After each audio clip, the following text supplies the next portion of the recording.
Welcome back, friends. No, don't look at the time code for this one. Just relax and let the chaos flow over you, because this week we are joined by Jack, who you might remember from season 1, for another episode of Let's Get Weird About. And indeed, we do get weird because we are talking about the seminal masterpiece slash disaster that is Zack Snyder's Sucker Punch. So, join us, won't you?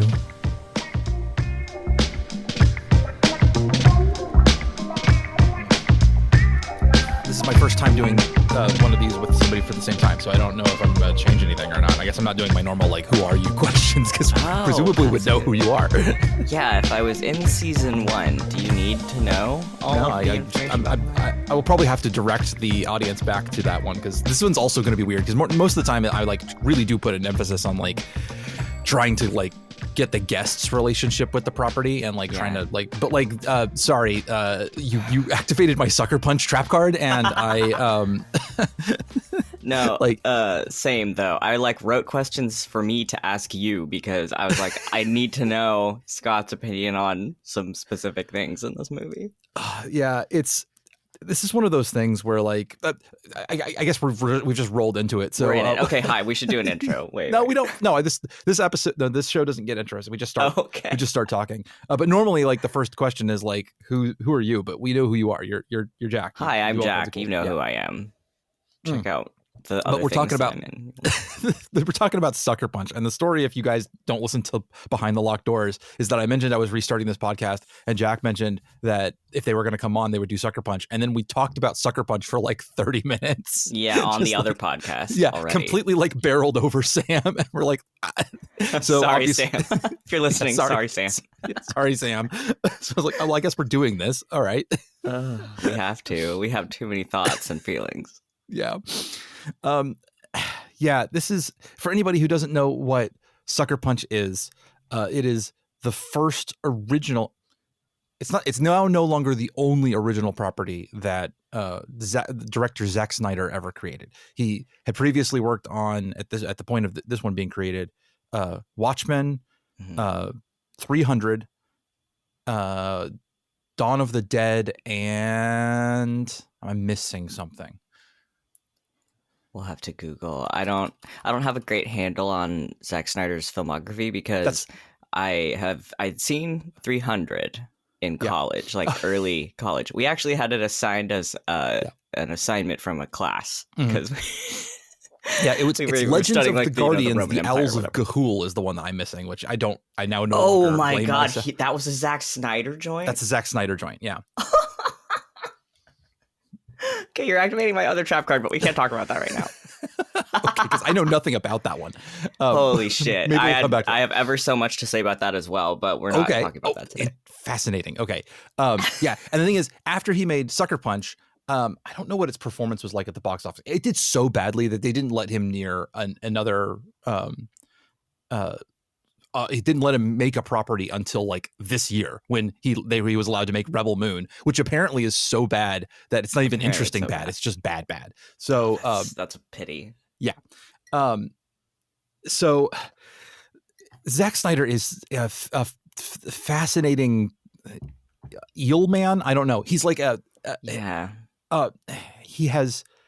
He's the guy who made 300. He made Watchmen. He makes these like iconic movies, these movies that have like so much flair and style. I think he's actually lost his touch on that one a little bit on the other ones. I'm not hearing the same kind of visual styling compliments from his later films as I have seen in the originals. But he is like, I feel like he wants to be an auteur. Like a guy who says stuff about the world, and he is so bad at it. He's so bad at it. And so he's a fascinating individual. Sucker Punch was his attempt to make a feminist movie. He set out to like deliberately make like a feminist movie with like a girl power movie. It really is but like he produced something so. I don't know. I can't say that it's like bad because it's so brilliantly executed, but is so flawed in such like core ways that it drives me freaking crazy. Like this is a movie that I saw twice when it came out. It came out in 2011 and I saw it in the theater. And then like the moment that it hit like the torrent sites, I saw it. And then I've watched the 3 good fight scenes from this movie a million times since because they're amazing.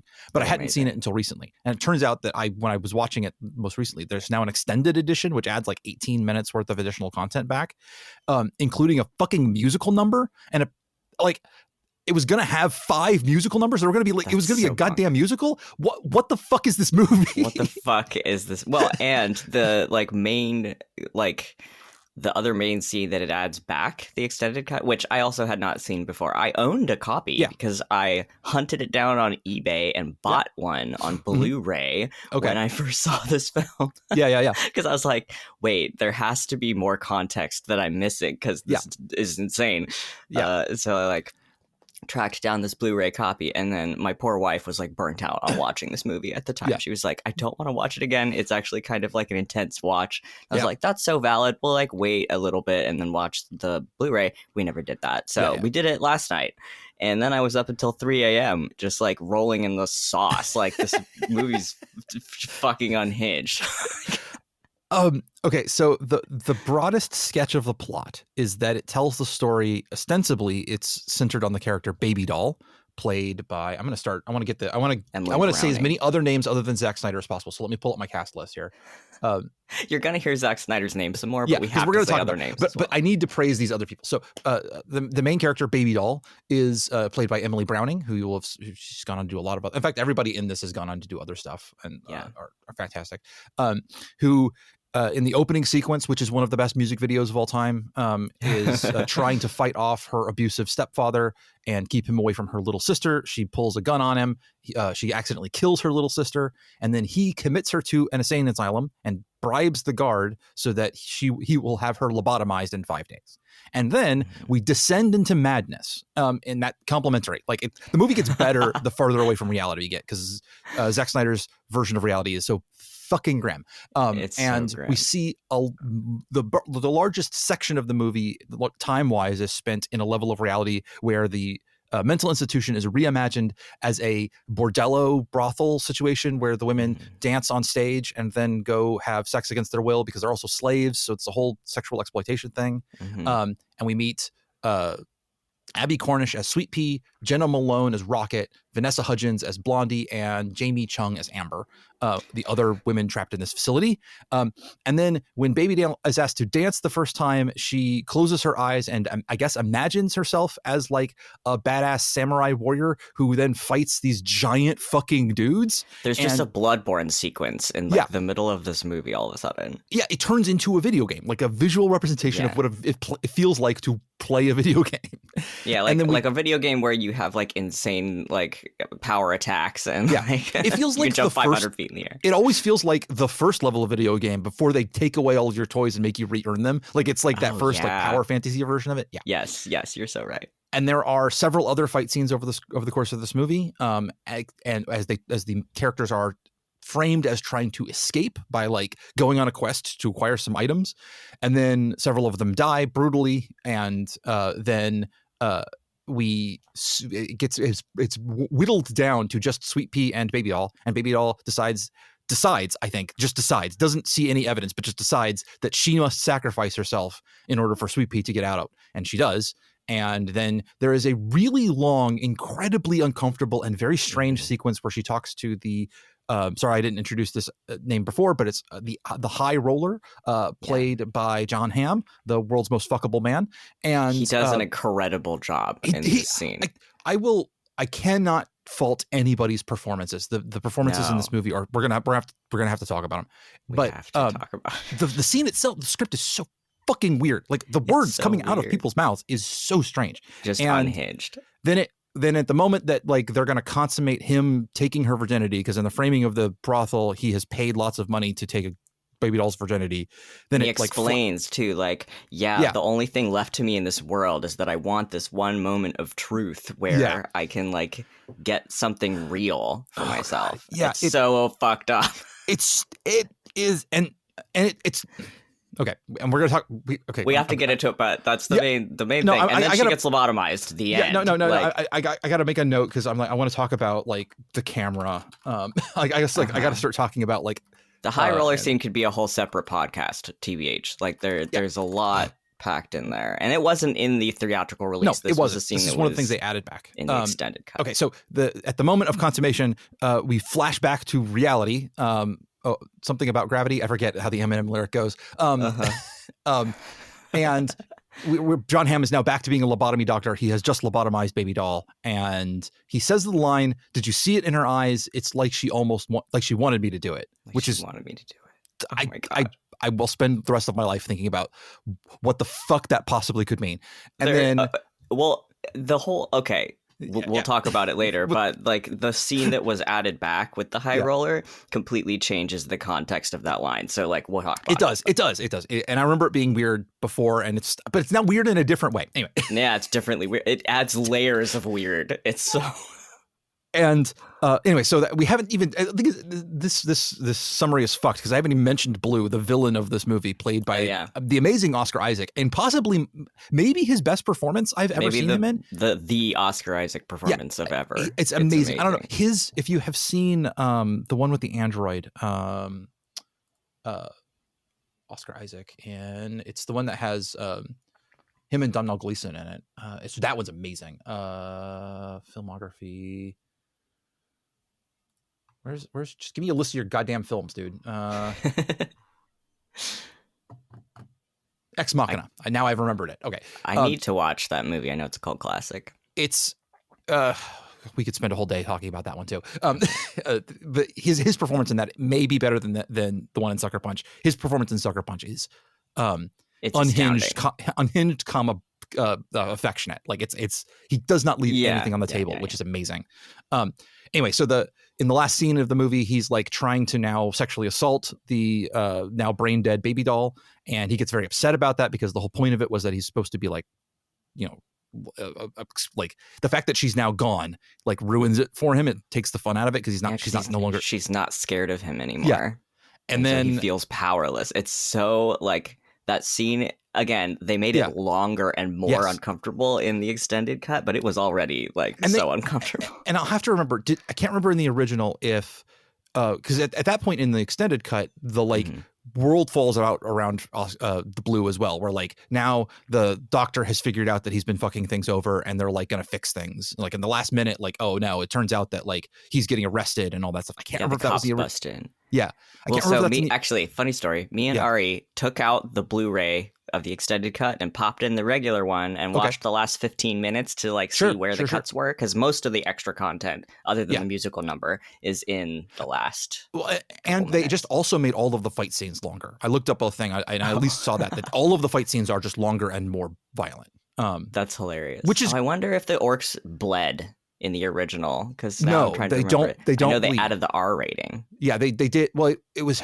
Yeah, we can talk about the production too. Yeah, we'll get into it. Anyways, yeah. Okay, so we've now fleshed out like the basic plot of this movie, such as it is.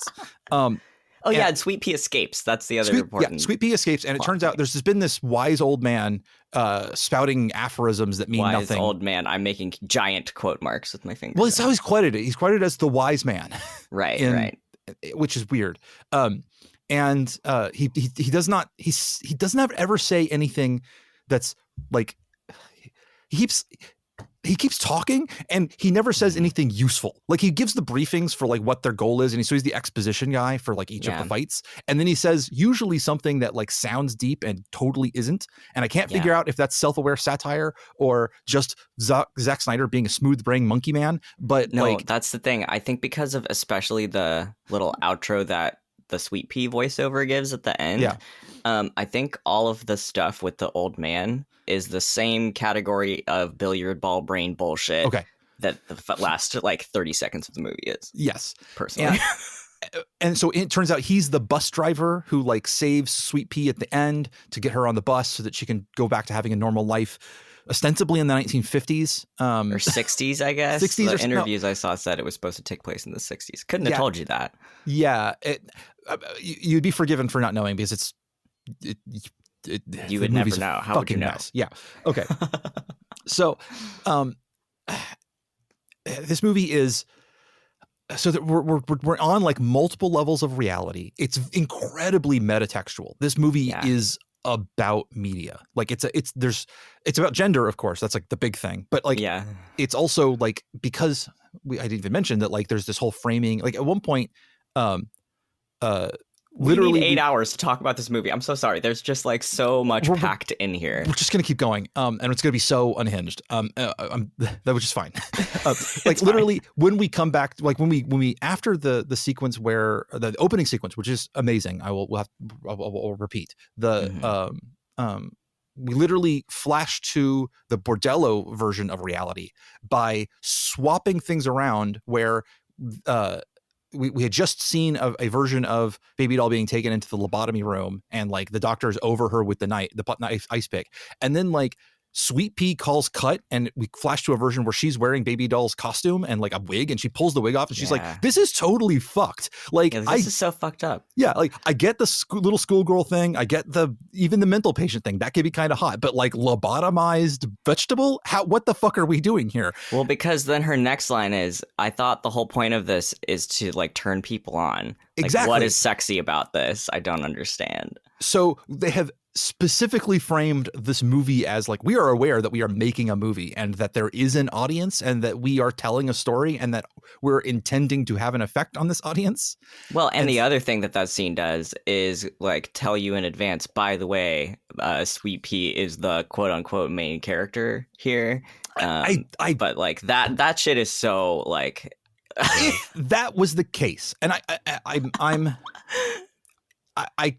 can. There is a version of that movie which you could make. You could make that movie. Yeah, but Zack Snyder didn't make that movie. Yeah, he didn't make that movie. There is a version of there's a version of this movie where you realize that like Sweet Pea has been the protagonist this whole time, and that like maybe Baby Doll doesn't exist. You know, like maybe she's a fragment of Sweet Pea's imagination, and that it's a part of herself that she needs to leave behind, or symbolically, or something along those lines. But they didn't do that.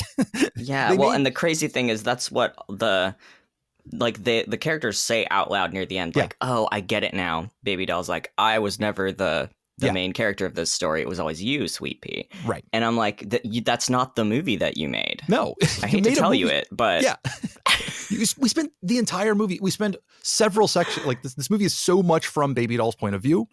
And like all of the things that happen in those like fight sequences, the objectives that they're trying to achieve, Baby Doll achieves all the objectives, even when in the bordello, the like actual heist that's going on. Yeah, like the theft is being done by a different one of the women. Yes, but it's always Baby Doll attributed to Baby Doll, right?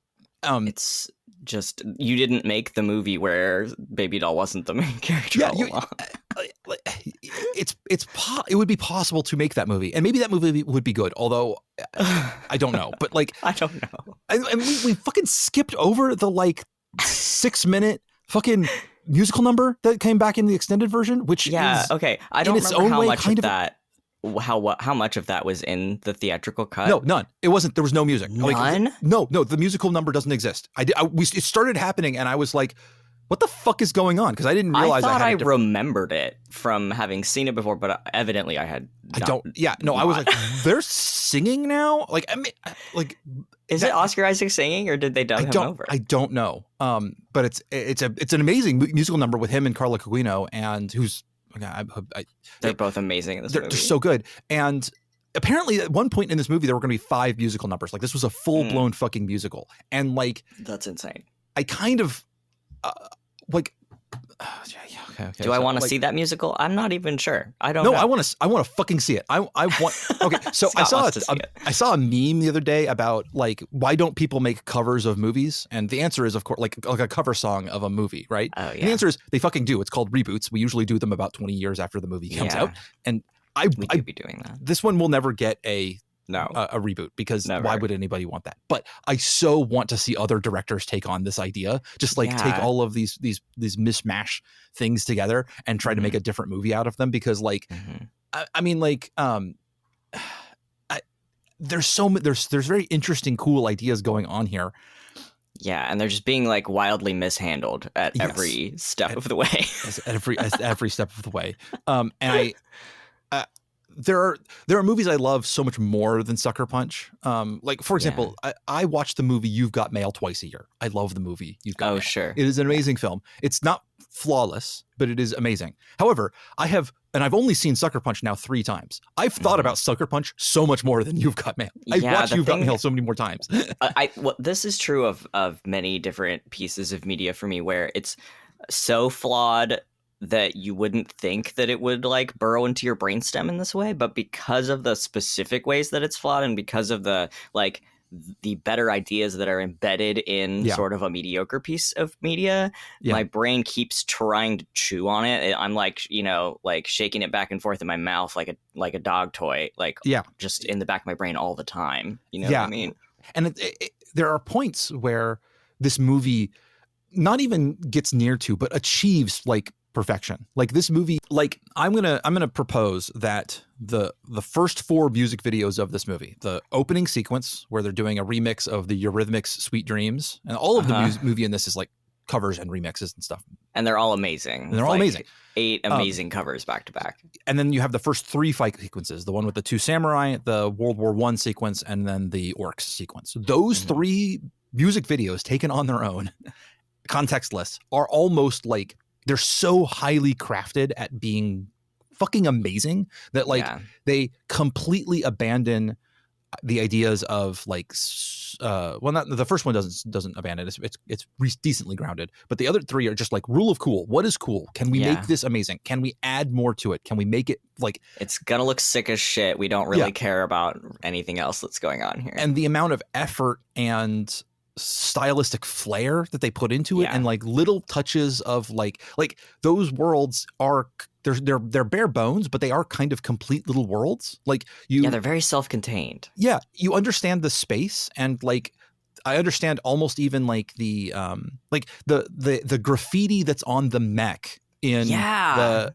World War I sequence. Talk about it. Says Cherry Bomb on the side, and then Amber's name above the door, and there's like the pinup girl on the fin. It's like so detailed and textured. And so somebody put a ton of effort into this, and the same thing with like the plane that Amber flies in the orc sequence. It has a similar sort of like feel to it. You can tell that like it's built for her character, so you get something about her character from it, and it's got like one propeller engine and one like sci-fi engine. So like they're just because it's fucking rad. There's no reason for it to be the case, but it's rad. Let's do it.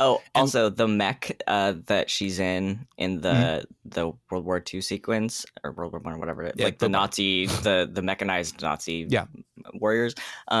It has that like pink rabbit face on it, and I only realized on this time watching the movie that the pink rabbit face is the same face of the like horrible little rabbit doll that Baby Doll's little sister has in the very first scene of the film. And I was like, this is the type of thing that was probably making the like cinema bros like wet their pants in the theater. But I'm just like, it doesn't mean anything. I like that it's there, but it doesn't mean anything. Yeah. It doesn't mean anything. But like all of the like the visual design, the production, even like the costume design, I'm actually really here for. It slaps. The characters are, I mean, you could absolutely make the argument that like it's the costumes themselves are still sort of exploitative. They're still sort of meant for a male gaze, and they are. But like they're also like they're not. They do miss the sort of chainmail bikini aesthetic a little bit. Like they are in service of these characters, and their skimpiness comes, I think, from the level of the bordello nature and like the fact that we're dealing with this. But the camera doesn't really treat these characters as objects of like sexual pleasure. Like the camera doesn't linger on our main characters, at least during the fight sequences. We get a lot of panty shots though, but like we do be seeing up that tiny miniskirt a lot. But it doesn't. But not in like a sexy way. Yeah, but not in a sexy way. Like the costumes are there, and these women are very scantily clad, but like they're not. The camera doesn't like highlight those parts of those characters until we get to the high roller sequence, and we see that's the only time it's shot like it's lingerie, you know, which is just horrendous to look upon. Okay, I want to say something really fast here that's only related to like the aesthetics of this movie, which is that Sweet Pea's like gun discipline and the way that she moves through those sets is mind blowing. Like all of them are. Well, yeah, but like especially her because she's the only one who's not in heels. So like as she's walking through these sets and like holding her like, you know, mini machine gun or whatever, she's to me the only one who looks like she's been holding a gun her whole life or has like been through actual military training or whatever. Because she moves like she glides through the sets. Like she's never jouncing up and down. She like her upper body is dead still every time she's walking. It's incredible. Abby Cornish does a fantastic job. I know that all of those girls went through like I think it was like months, 6 or like 9 months of training. They went through like 6 or 7 weeks of like intensive fight training and gun discipline training, and like you can watch them moving through those like especially the orc sequence when the team is kind of together, they do a really good job of like it looks tactical. They've gone through the effort of making this look right. And they had like a Navy SEAL on set or whatever. It was like training them how to do this. But I just was especially impressed with Abby Cornish. She did she did a fantastic job. And like the weapon choice for all of these characters is also very strange, but also again like kind of fitting. Like Rocket carries a blunderbuss, like a fucking musket pistol at one point. Yeah, and like. But she just pistol whips a guy with it. It's not even she beats the shit out of him. She does fire it once, but like it mostly is used as a melee weapon, a blunt weapon. And like Sweet Pea's got a goddamn long sword along with her AR-15, and like like the you know, and we've got Baby Doll with her her samurai sword, her katana, and 1911, and like this they're. I don't know. It's one of those things where like you could actually look at these characters and look at the choices that somebody made for their actual weapon loadout and make some suppositions about what kind of person they are. Or it's possible that they were just like, what's cool? Let's give what would be sick as shit. Yeah, what would be sick as shit? It's entirely both of those answers might be true, depending on who knows.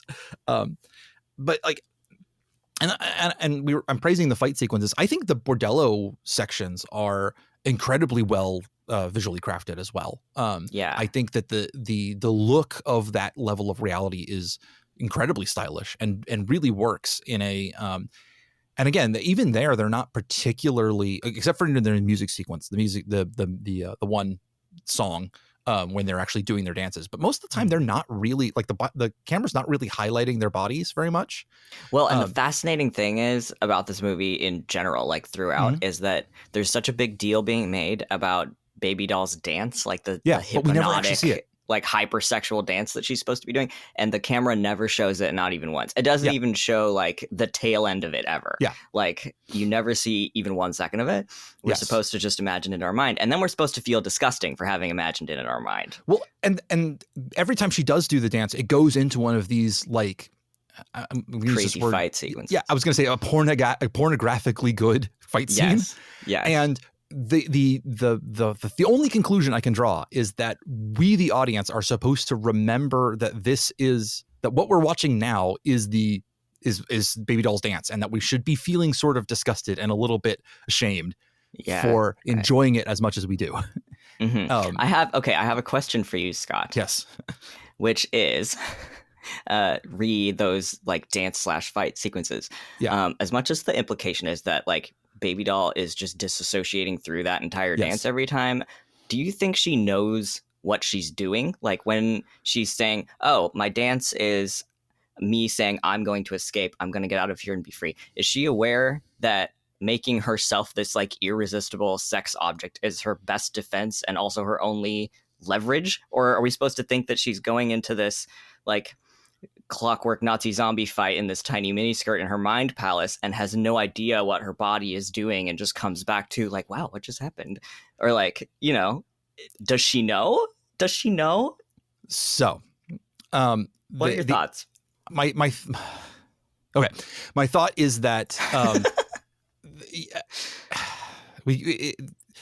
I think that almost all Zack Snyder characters are philosophical zombies with no interiority. Okay, well, for sure, that's definitely true. Yeah, but like, I think so. In that way, I don't think that the movie is at all concerned that about whether or not what is actually like. It's not concerned about what's going on inside of the brains of any of these characters. Like none I know, of their. but I'm concerned about that. Right, I want to know. Okay, so, but that I know Zack Snyder doesn't care. yeah, but I mean, and so like, yeah, and I I can't fucking tell. Like, there's no evidence. Like, I don't know anything. I don't know enough about Baby Doll to even make an assumption about that. Like, I know that she was abused by her stepfather and fought back and accidentally killed her sister, and presumably feels very, very bad about that. She kind of leaves hints for that. And I know that she wants desperately to escape from the mental asylum. But then up until the moment that she doesn't, and until the moment when she wants to sacrifice herself to save Sweet Pea.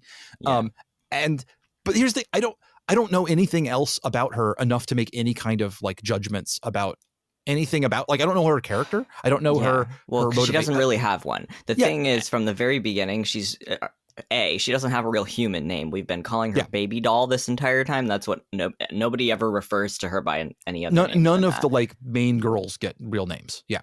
Yeah, but like hers specifically is that of a doll or a toy. Yes. And then like the entire time, even when she has the opportunity to make like choices about like whenever it seems for a moment like she might have agency in a situation, she's using it simply to instrumentalize herself again. Like, and that's supposed to be, it's portrayed like it's a moment of empowerment for her to choose to sacrifice herself. And I'm like, what is happening here? Like, what the fuck is this movie trying to say? It's so insane. My specific question is like, does she know what she's doing? Like when she does the like, hypnotically sexy dance. Yeah. Does she know in her brain that that's the only way that she can achieve her goal in the end, which is to, I'm again making giant quote marks, escape and be free. Was she working toward getting lobotomized this whole time? I don't know. Like, was she like, I need to get off of this earth. I need to be out of this brain. I cannot exist in this brain anymore. Yes. I'm doing everything that I possibly can to like leave this reality. The script so completely fails all of the characters in the movie that I literally cannot even begin to guess. I don't even have I don't have enough of a framework for how this character works to understand anything about her, and her motivations, which says so much about how badly it like I know more about Gorski than I know about Baby Doll. Like, Gorski, which we haven't even brought up now, despite the fact we haven't even talked about Gorski. She's a fascinating character in this framework, because and not in the sense of how she actually is there, but what she could have been used for. I think she's fascinating. She's the in the level of reality where she's of the mental institution, she's the doctor. She's Dr. Gorski. She's the one who's the psychologist who's like working with these girls. And then and she's the one who's Blue is forging her signature to get girls lobotomized. He's been doing this. Like, he says he's done it multiple times. So she's actually trying to help in that level. And then in the bordello level, at least we think she is. Well, I mean, like, she never acts in a way that we see very little of that section. But at least in the extended cut, she's the one who's like, wait, this isn't my signature, and she's the one who like unravels Blue Hole's thing. Yeah. Okay. That's although she needs the high roller to do that, because apparently she wasn't checking the paperwork, because I guess she was incompetent. The thing about Gorski throughout is that she is both like presenting herself as like a safe, helpful figure to the girls in both the facility and in the bordello. Yeah.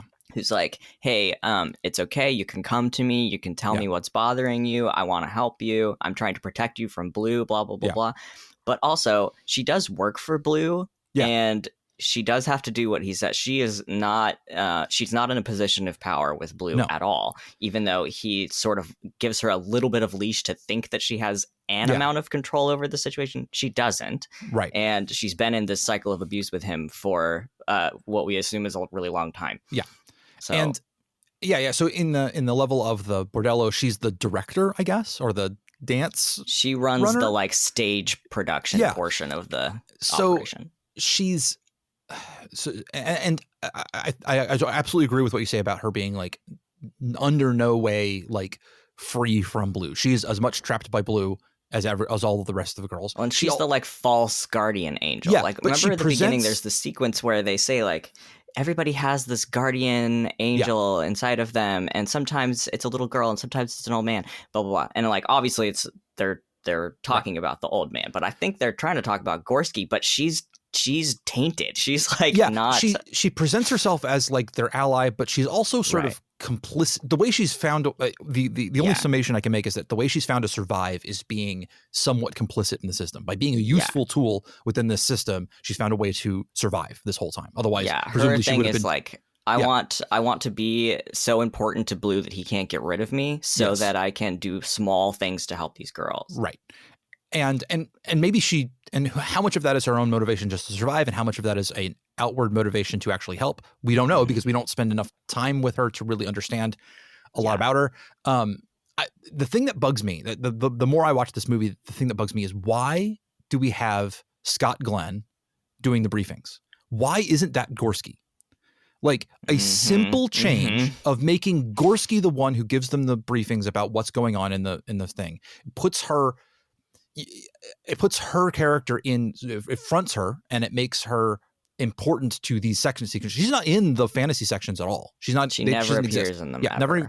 Neither does Blue, but like she's closer to these girls that I would think something would come through. I don't know. But Here's this is my theory. The movie is only on its very face talking about like feminism and girl power, and in actuality it is perpetuating every possible like structure of patriarchy that there is. Like even we're gonna get to this. Scott just like tossed his hands up into the air. Yeah. We see this like old man figure in all of the sequences where Baby Doll is supposed to be in her like mind palace. Yeah. And he's the one giving her advice. He's the one who's supposed to be this like guardian angel part of her subconscious who's trying to help her and protect her and guide her. Why is that guy an old man? Like what? Like why would a 20-year-old girl's like subconscious guardian angel representational figure be an old man? There's I don't know. So I don't know if I've ever defined this on pod, but if for anybody who doesn't know, there's Watson and Doyleist explanations, right? You know these, Jack. There's the Watsonian and Doyleist, where if you ask a question about Sherlock Holmes, why did this happen in Sherlock Holmes? There's the answer that Dr. Watson would give, and there's the answer that Conan Doyle would give, Arthur Conan Doyle. So there's the answer for the meta answer, the why is this like it because of the real world, and the other one which is in fiction. And I don't think there is an answer Watsonian for why this is the case, because I think the Doyleist answer is that I think Zack Snyder cannot think of a world that the wise old man isn't the person who gives you all of the information. I don't think the wise old woman exists in his universe. Like in his I think he literally billiard ball brain. Well, I don't think I think he has no concept of. Okay, so I was watching Maggie Mae Fish's incredible series about Zack Snyder yesterday, because this fucking movie has its hooks in me, and I was like, I need some smart critical person to give me more context. Yeah. And she talked about specifically about she was talking about Man of Steel and the DC Universe movies, and talking about the concept of and actually this exists in 300 as well, that Zack Snyder has like the two genders. In fact, he's actually kind of got three genders. There's the men who are big and strong and manly and are the heroes, and they've got women who are the emotional crutches but drive the men forward. And like women never do anything in his movies. And then you have the third gender, which is like everybody fucking else, like the ones who are like not even worth considering what their gender is. This would be the foreigners and the monsters and stuff of this world. And it's fascinating. And like, they're literally every single character you ever see can be one of those three versions of, like, they're so broken down, and nobody ever breaks out of the roles that are assigned to them in his brain, which is why, like, even in this movie where he was sitting down to himself and saying, I'm going to make a feminist movie. The fundamental problem is that Zack Snyder doesn't understand gender, like, at all. Yeah. Like, he has the 4-year-old, the like Fox News 4-year-old version of of what gender is, which is that there's men and there's women, and men and are orcs. Like this, and and orcs. There's men and women and orcs, as you know every the three genders. I mean, well, it's not wrong. Like, that's how they really is kind of how the a certain kind of mindset views the world. There's like manly men and there's feminine women, hyper feminine women. And then there's a bunch of fucking weirdos that are not worth considering because not even trying to figure out what their deal is because they're not the movie totally uninterested in zooming in on that whatsoever. And so like I'm not this movie, which is about like the power dynamics that exist within our world, ostensibly, like one of the ways in which it's trying to be about something. It's trying to be a depiction or critique of how we view women in media and in our world. And literally there is no character in the entire movie that does anything non-gender conforming, except for the fact that I guess the women are fighting. But within the context of this movie, women fighting is a normal thing to happen. So like, but there's nobody who but breaks only out in these fantasy sequences. Yeah. Like the like thing that really sticks out to me about that is that in the like bordello level of reality, the only like fight sequences there are when they try to like fight the cook. Yeah. Who is trying to rape one of them, and then in the asylum level, and then in the asylum level, there's like a 30-second clip of like two girls beating the shit out of each other in the cafeteria before guards drag them apart. There's never these like crazy power fantasy sequences in those levels of reality. It's almost like women. Zack Snyder voice. Women can only be like cool and powerful in their own minds and not in physical reality. It's like I'm not going to say it would be easy to make this movie a better critique of gender, but there are the bar is so low on how bad it is. Ground. The bar is so low that improving it is dead easy. Whereas like all you would have to do is like make one inmate a butch lesbian. Like that's literally. I think they thought Jenna Malone was a butch lesbian in this movie. Oh my God, you're probably right. They probably thought, oh yeah, she's got short hair. And do you remember? Okay, did you ever see the Hunger Games movie that had Jenna Malone in it? No, I haven't seen any of them. Where she like shaved her head and she looked great, but she was supposed to be the butch lesbian in that. And I'm like, this is the best we can do. And like, no shade to Jenna Malone. But like that, if your hair is shorter than your chin, then you're as butch as we can possibly conceive of you being. Okay, I have a small. It's not exactly a confession, but my brain had rewritten this movie to be slightly better than it was. Yeah, which is that in the intervening years between having seen the original movie and now watching it again, I had forgotten that the character who plays the mayor was a man.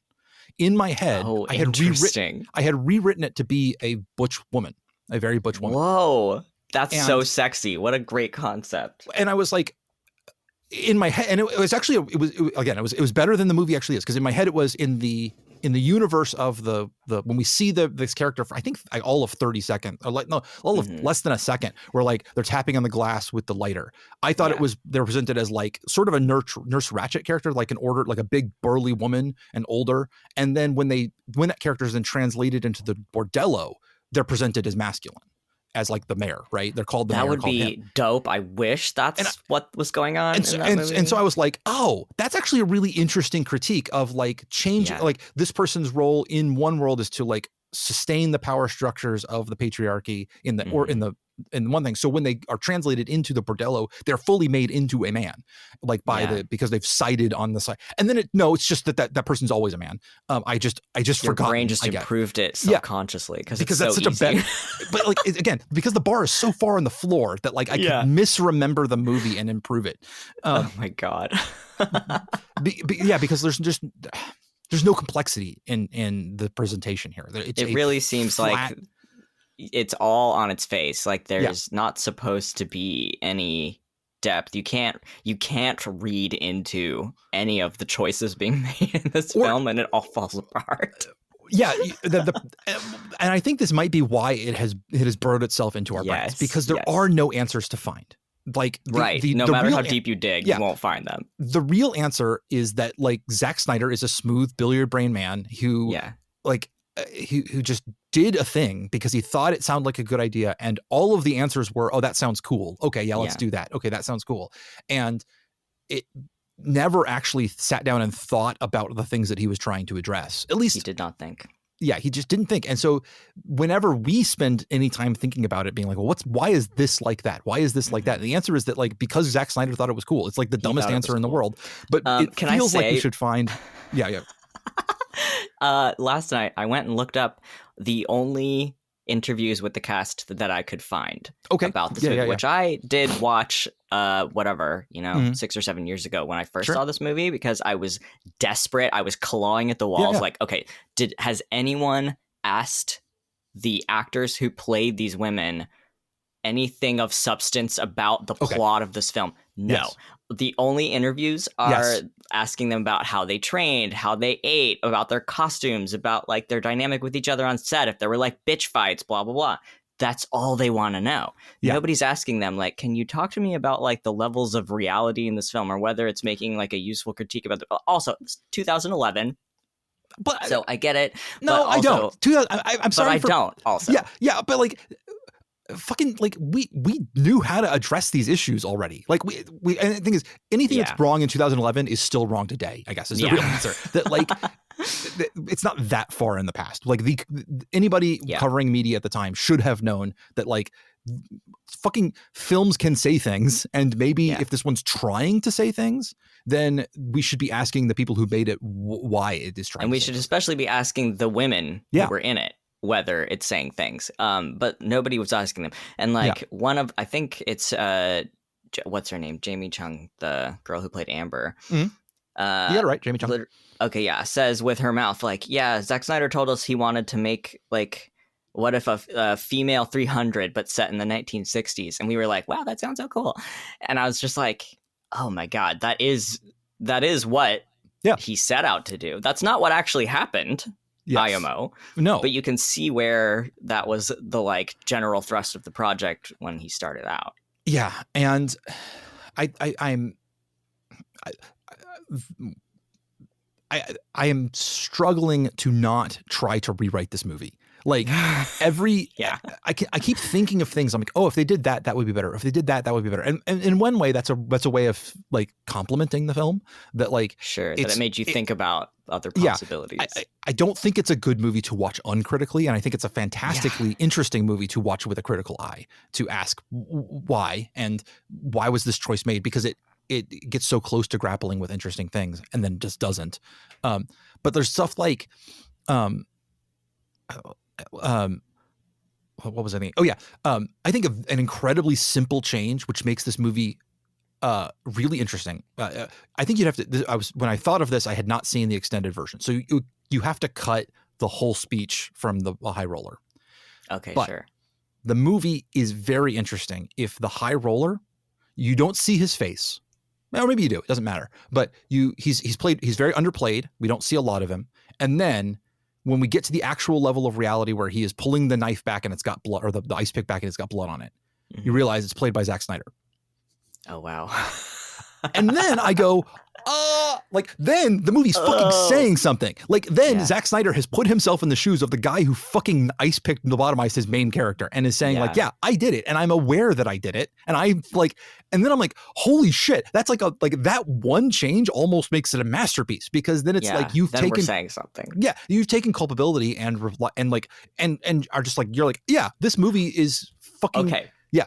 Here's what I'll say, though. Yeah. I didn't, like, realize until this watch, because every other time I've seen this movie, I'm already, like, in a state of stupor by the time we get to the last, like, shot of the movie. Yeah. But because we watched the ending twice last night and, like, checked the original to see what they removed, the, like, final shot of this film is the bus that Sweet Pea is on. Yeah. Traveling off into the sunset, going by this, like, faded billboard that's like Paradise, a bar or whatever the hell. And there's a voiceover from Abby Cornish that's like, basically the who lives, who dies, who tells our story bit. Yeah. And then it smash cuts to Zack Snyder's name, huge, on the screen as the credits begin. Okay. So who has the ability to decide who lives or who dies? It's you, Zack Snyder. The story. It's Zack Snyder. And that didn't even strike me until this watch, because by the time, like, I think that the last 5 minutes of the movie really don't work for me. Like, there's a lot of other really good, really interesting stuff happening. Well, good and interesting. I'm making quote marks again, but the last 5 minutes with the corny voiceover, like it's saying nothing because it's just, you know, it's posing questions to which there are no answers to be found in the movie film. Does not have it doesn't, it's interested in it's asking the questions and then has no point of view about what the answers could even like the answer is Zack Snyder. They've like said specifically when you cut, like it cuts direct, like smash cuts to Zack Snyder's name. That's it. That's all there is. Yeah. I'm super the interpretation I came away from the very first time I watched this movie was that it felt super accusatory towards the audience. That is absolutely something from me, because I'm a male dude who has a male gaze, right? Like I am the audience. I'll admit, I was totally taken in by the marketing the first time around, that I did not understand what this movie was going to be walking into it. I thought it was just going to be a rad ass action state. Like that was the movie that I expected. That's how they marketed it. Because they only showed clips from the like dope fight scenes and the skippy little outfits. They didn't like, none of the framing device was evident in the marketing at all. And also at the time, let's see, I would have been what? The target audience. Yeah, I was nearing 30 at that point, so like right in the target demo. Like, not as quite as good a consumer of media as I am now. I was totally but like in 2011. That's fine. That movie definitely looks at the audience and says, "You are part of this problem." And I remember even complicit. I looked at the interviews that they had with Zack Snyder about this movie, and one of the things he said was, we made this movie because people would watch it. They didn't end up watching it, but he made this movie because he knew the reason why it's got fight sequences in it is because he knows that's how you're going to sell that to an audience.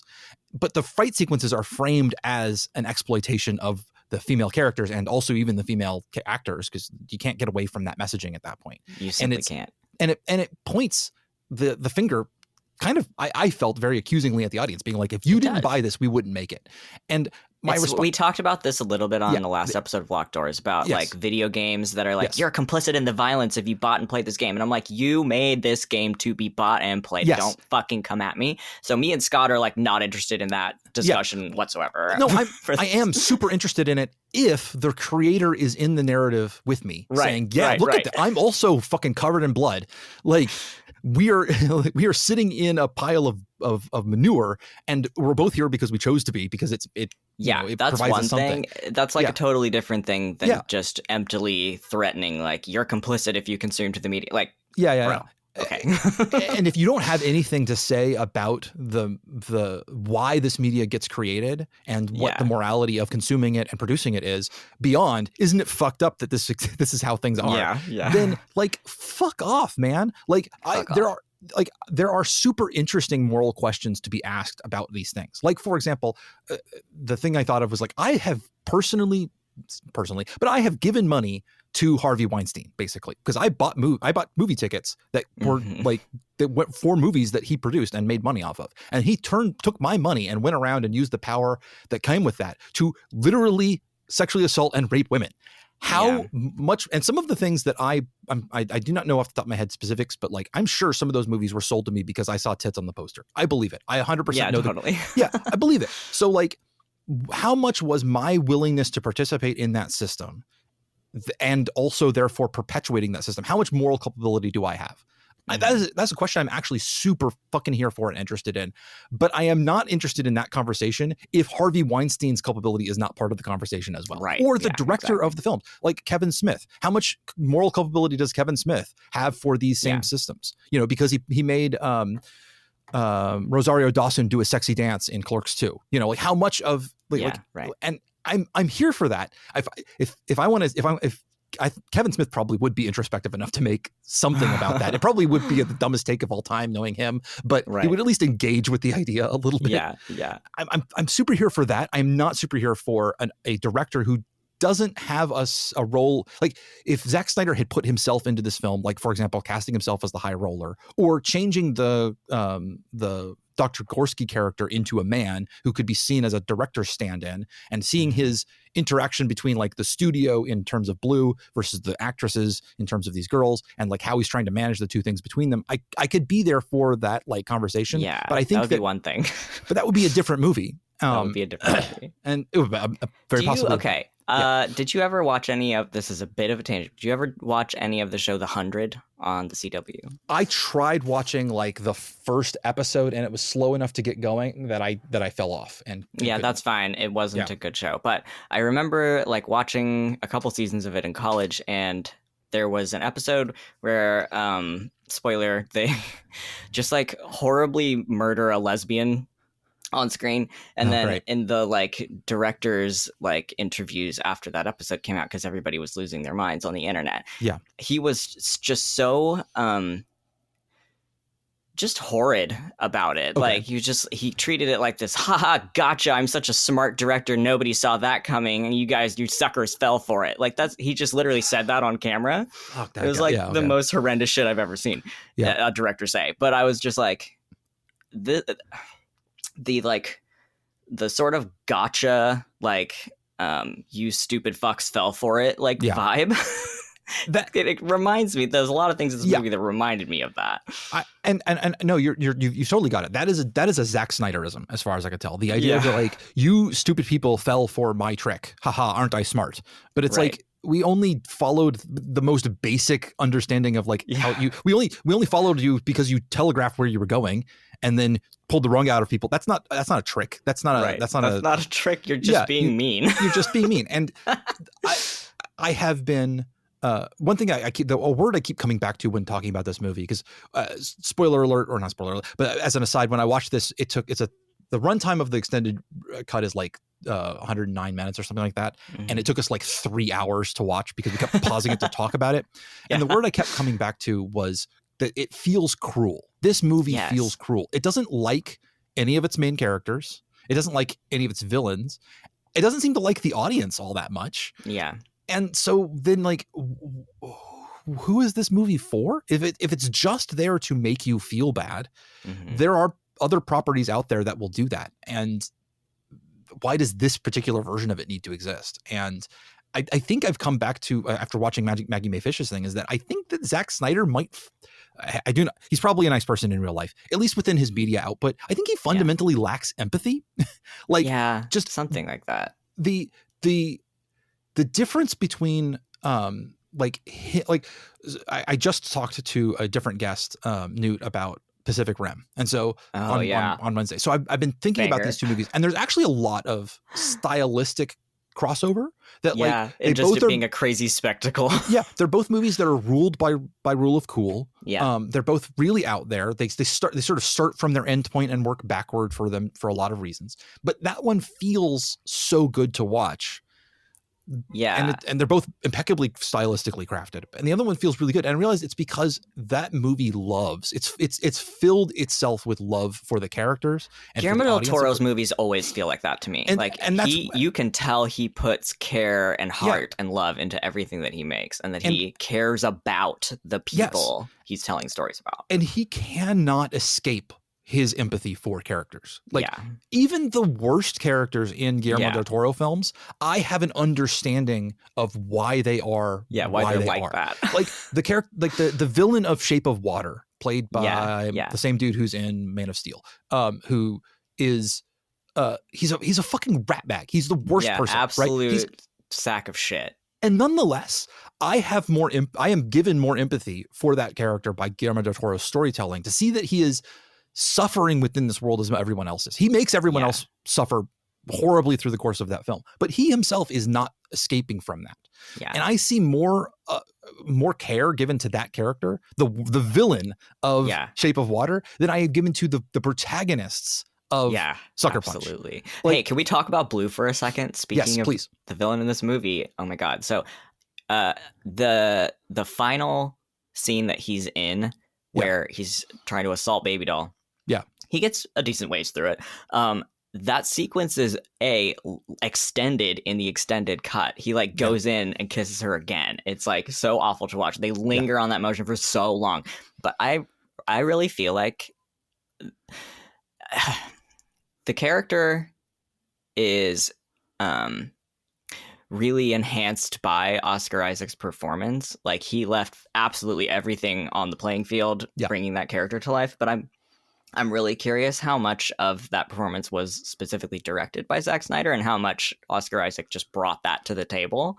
Yeah, I don't know. Because that final scene where he goes in to kiss her, there's like one very like what word am I looking for? Very cinematic tear like Sure. running down his face. And on the one hand, I know the like whole arc of that character is supposed to be like he's a little boy who's upset that other people get to play with his toys and he doesn't. Yeah. And like he's throwing this just bitch fit about Baby Doll having not given him the opportunity to see the fear in her eyes when he assaults her. But like Right.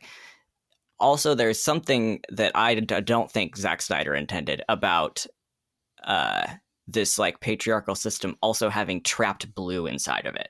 Like he has to perpetuate these crimes to feel like he has any control over this system.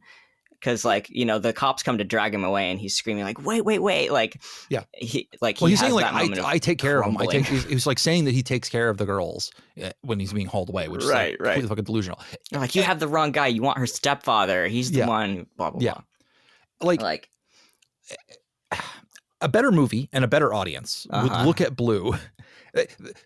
Interestingly, that he is a really good breakdown. He could be a really good breakdown of what it is to be a man at the lower rungs of society. Yeah. In our world, where like you do have power, you do have privilege. That doesn't necessarily mean you have a good life, right? Like you can still be at the bottom rung of society and still have power over other people and be perpetrating and perpetuating like big wrongs within your society, but also still be a shit guy, you know, a guy who's getting stepped on, right? Yeah. And maybe it's because of being stepped on that you feel like you have to exercise these controls and you have to cause other people pain because that's the only way you feel powerful. Like there's an incredible like breakdown of what that means. And if you want to see that breakdown, you should probably watch Taxi Driver because like that's a whole different movie than this. Yeah, that's a whole like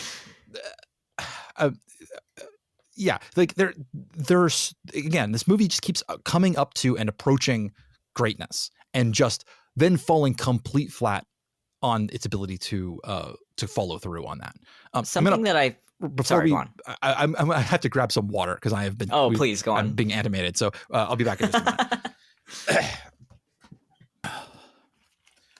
I have achieved soda water, which means I will be burping through the rest of this episode. So many apologies to the audience. That's bonus content, folks. Yep. Oh my God. Wait, Scott, does your shirt say anxiety on it? It does. I just now realized. Scott took his sweater off partway through this call, and I've just seen that he is wearing a shirt that says in big pink letters on it, anxiety. I need to make the rest of this series because I did this design. Wow, it's beautiful. I love it. And it's like a big swooping thing with like 70s color letter on it. I'm like, I need to make like a varsity jacket, but it says anxiety on it. I need to. I had an idea. I was gonna make a whole bunch of them that was like anxiety, depression, you know, like a bunch of different like, but in like big, like bold, ADHD. Like like executive dysfunction, you know, but in like. Actually, I really want like the, you know, that 80s style logo with like the lasers in the background and like shiny letters. But if that said executive dysfunction, like a big like an 80s, like so I should make the rest of the sequence, the series, and put them up. Please do. I will buy one. Okay. Speaking of executive dysfunction, let's go back to talking about Sucker Punch. Let's talk about Sucker Punch. Okay. So, I interrupted you. Do you remember what it was that you were going to say before? Yes, I do. Okay. And I also want to say I genuinely did clear my schedule because I was like, I don't think an hour is going to do it. I don't think we can cover this in an hour. Good. Okay, yeah, so I kind of assumed. I just assumed. Yeah, there's just a lot to think about. So the thing I was going to say, partly relating to Blue and just about the movie as a whole, is that there is even though it's like it was marketed as and does include elements of being just like an over-the-top crazy fantasy action flick. Yeah. There are elements of the sort of setup of this movie and the power structures in this movie that are like bleakly realistic. Oh yeah. In a way that is so like unsettling and uncomfortable to watch.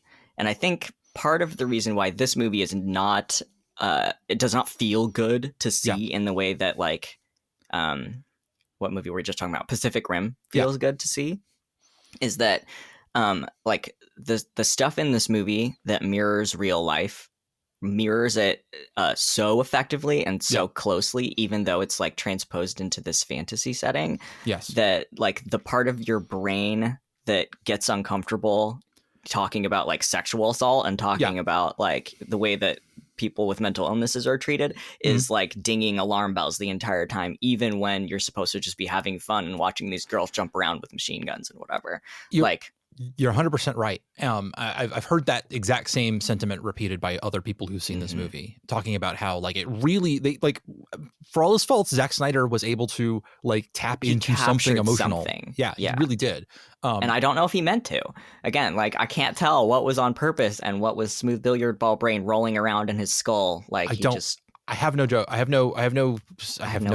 Yeah, no answers on any of that. But I agree that touches an emotional core for a lot of people that makes this movie very effective at highlighting that. Yeah. Well, and so like, you were saying, I think I was the target audience for this when it came out. The marketing worked on me. But according to the studio.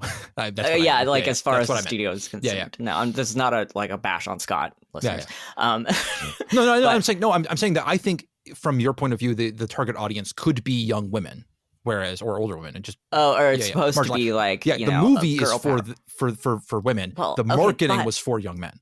Yeah, no, I think that's true. But here's the other thing too. When I was, whatever point I was at in my life when the trailers for this movie were coming out, they totally turned me off of wanting to see this film at all. Like I saw the trailers and I was like, ew. No, I'm good. Thanks. Which I think completely defeats the purpose of having young women watch this movie when it came out. Anyway, it drove away the entire like demographic they were trying to reach. 100%. But also there's levels to this. Okay. So, oh my God, how do I even talk about this? So the way that I have to go back to the interviews again that I watched from the actresses. So the interviewer asks them multiple times about the costumes and how it felt to put the costumes on and did it feel empowering and all this shit.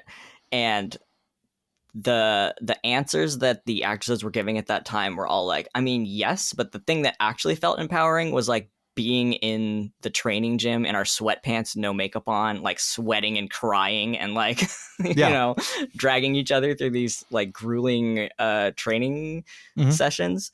And like, again, that was the only thing anybody wanted to ask them about when this movie was released. But it's so interesting that in the film itself, there's like the thing that is meant to be the girl power, like women taking charge of their sexuality. Like I feel like what the movie is trying to say about that, it completely fails to say, because it only ever shows that instrumentalization of their sexuality as this like self-defense tool and this thing this like wretched task they have to undertake in order to not literally be killed or lobotomized, but it's like, or to like mentally escape the situation that they're in. It's never a joyful thing. It is never something that they're doing for themselves or each other. It is always a performance for men, and always used as like a distraction to achieve another goal. You know what I mean? So like, if you're trying to say something about empowerment, you've completely botched it. Like there's Okay, sorry. You were Scott just leaned way back in his chair. Let's go. Sorry, because you brought up several elements, and again, I struggle not to try to rewrite this movie to make it better. But like, can you imagine a version of this movie where, early on, like after that first sequence where like Baby Doll discovers her ability to do this or whatever, it's just the girls in like the dormitory, and she teaches them to do this, and then we get a training sequence, a fantasy training sequence, like the dojo fight in Fight Club, right? God. Where like it's just figuring out. Nobody's giving you billions of dollars to make movies? I fucking wish, man. This is what I want to know. Like it would be like it's okay that and then you could bring in some of the actual experience of the girls who like made the movie and like show them not in the big costumes and like you can tone it all back because you're like, oh, the male gaze isn't here this time, this is just for us, and show us an empowering version of it that is just there, and then like show them having fun doing it and like connecting, and then we get a view of like these girls as like friends, which we barely get. It's a little bit there, but okay, here's the other interesting thing. All the interviews are like, yeah, the bond that we built between us on set was so strong because we went through all this shit together. And in the movie, it especially Sweet Pea is like, okay, we have to talk about slut shaming for a second. Okay. I prepared a question about this because it's so incomprehensible to me. Okay. What the fuck is this movie's stance on slut shaming? Because Sweet Pea starts out like, you know, it's 2011. Okay. But if this movie is supposed to be about women owning their sexuality, why is Sweet Pea out here like, oh, well, what's with all the gyrating and moaning in your dance? My dance says who I am. What does yours say? Like, what are we talking about? Like, what are we supposed to think this movie's stance is on whether women's sexuality is positive or not? Like, so I think I understand that line, but it's not good. I think I have an accurate understanding of why that line is there. And I don't think it's I think it's a very unsatisfying answer, which is okay, go on. They're demonstrating that Sweet Pea is the only person who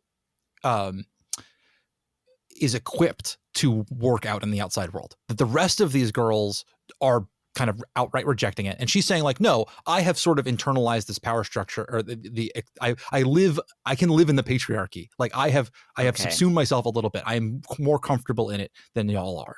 And which makes her the one who's able to escape, right? Sort of, and like, by escape, we do mean be lobotomized and no. Totally I'm sorry. Sweet Pea. Sweet Pea is the one. Who says, Sweet Pea. Okay. Yeah. Sorry. I'm sorry. I missed it. But like, the way that I read your answer just now, because I thought you were talking about Baby Doll, was that Baby Doll has learned how to completely subsume herself in the patriarchy and be like, here, like, these are your weapons, now fight, is such a fucking wild line when you're talking about your weapons are your tits. Like, the thing that It is. This movie's insane. This movie is absolutely insane. No. Sweet Pea at the start of the movie is like the star of the show, right? She's like the one who has like most achieved. She's the teacher's pet in the dance studio. She's the one who's most ingratiated herself to this power structure within the brothel. But here's what I don't, Scott, I don't understand this. And therefore is the person who will be able to survive in the outside world. The rest of them are all fighting it this whole time and are going to get killed out in the outside world. It's not a good answer, but I think that might be what the answer is supposed to be. Okay, but I don't understand this. So if Sweet Pea is like derisive to Baby Doll about the sort of sexuality of her dance, what are we supposed to think that Sweet Pea's dance looks like? We see it. We see it in the thing. It's just as fucking like we see it in the musical number. Like she's dancing on a pole like everybody else. Like I don't. And again, that's added in, by the way, in the extended cut. We never see her dance in the theatrical. And one thing that I should credit is that Zack Snyder says that the extended cut is not his version of the movie. Interesting. I have not heard him say specifically that he thinks the release cut is better, but he says specifically that the extended cut is not what he has. Now, because of Zack Snyder's history, it's entirely possible that he's trying to get the Zack Snyder cut of Sucker Punch made somehow. So it could be just that he's like, I can't agree that the extended cut is good because then nobody would pay me another couple $100 million to make the next one. Not that would ever happen. So it seems weird that would be his motivation, but I can't discount that. So I have a hard time judging whether the extended cut versus the runtime is like more his authorial voice. But that being said, I think he shot all that shit. He made he was there he's got a writer credit. Like he wrote all this thing. So none of his authorial voice is in the extended cut, whether or not that version of it is the one that he thinks is better. It's definitely there still. Yeah. Well, and we'll talk. We still have to talk about the high roller scene. But the last thing I want to say about this slut shaming in the slut shaming section of this podcast is the line of like just the background, I almost said NPC. That's not what they're called. The background character who like comes up to Baby Doll after she dances one of those times and it's like, you got to teach me to dance like that. Yeah.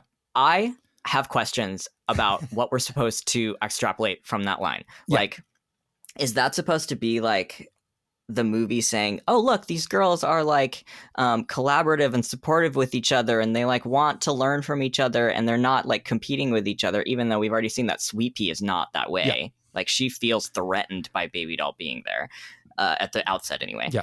And then like, also when you think about it, Baby Doll's dance is this like her one form of defense against like the horrors that she's enduring.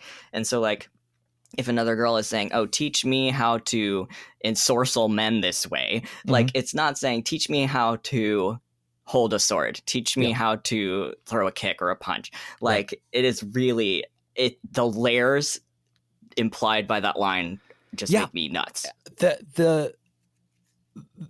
If somebody was given an HBO 10 episode television series of this, and Zack Snyder was not allowed to be involved, there's a whole thing you could go into there about like, about her like actually teaching other people, or like at least spending it, like, give me a fucking I want a beach episode with these characters. Like, I want one where they just get to know who they are. Yeah, like, they just get to hang out and be friends. Like, just so no, just something about them. Yeah, anything about them. But I just mean, like, are we supposed to think that, is that line supposed to be read positively, or is it supposed to be like off-putting and uncomfortable? Because what the girl is saying is like, teach me how to subjugate myself to the gaze of men in the way that you do. And like, her viewing that as a positive thing. I just don't know. I don't know. Yeah. And the thing is, I think it is, like many questions about this movie is kind of fundamentally impossible to answer, because I don't think that there is an answer to be found there. It's just that actor was told to ad lib, you're excited about this dance, you know, and they gave her a speaking line or something. Yeah. Or what did they like make it? Was that the line very intentionally? Yeah. Like, is it supposed to be saying something, and just we don't know what it's supposed to be saying because the movie doesn't like have a clear stance about anything that it's saying?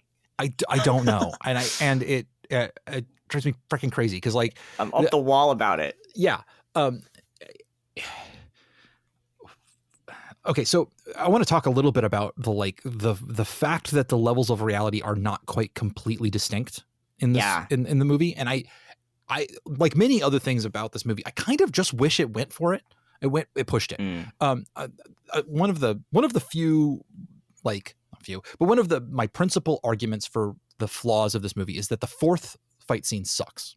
The one with the robots. The train one? The train one.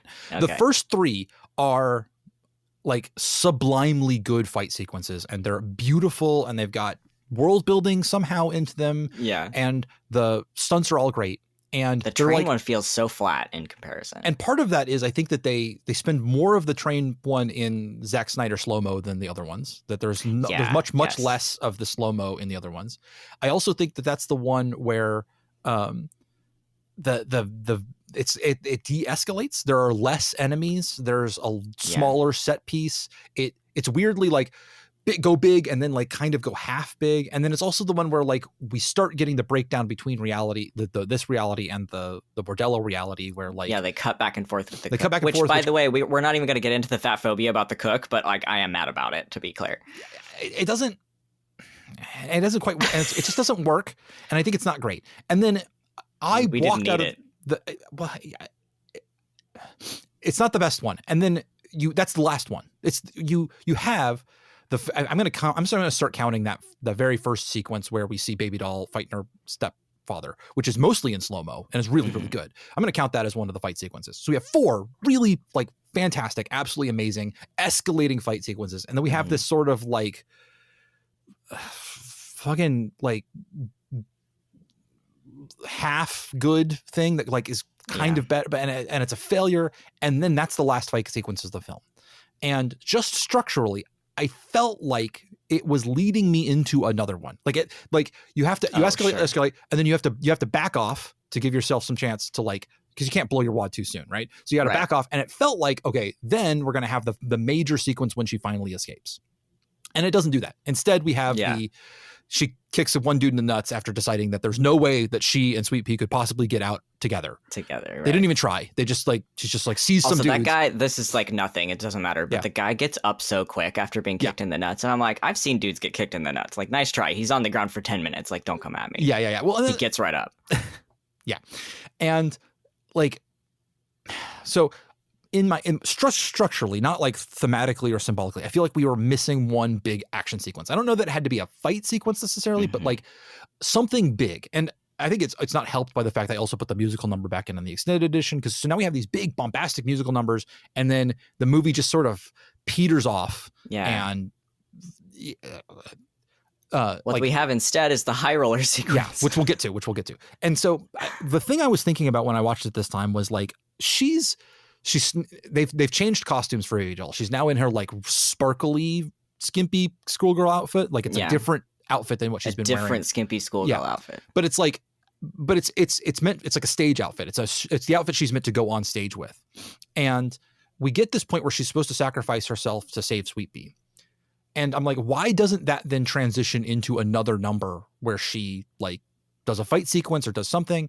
And I'm like, at that point, if the movie, like, also during the escape sequence, just to bolster what I'm talking, they are much more clearly, the brothel is much more clearly part of the insane asylum during that sequence. Like the exterior part is much more like it. The halls they run through feel much more like. Okay, to be fair, from the very beginning when Rocket is giving her the tour through the bordello, all of the back hallways and corridors of the bordello are the asylum. Like the barred cage like windows, the like hallways are that color, that like horrible sort of green gray color.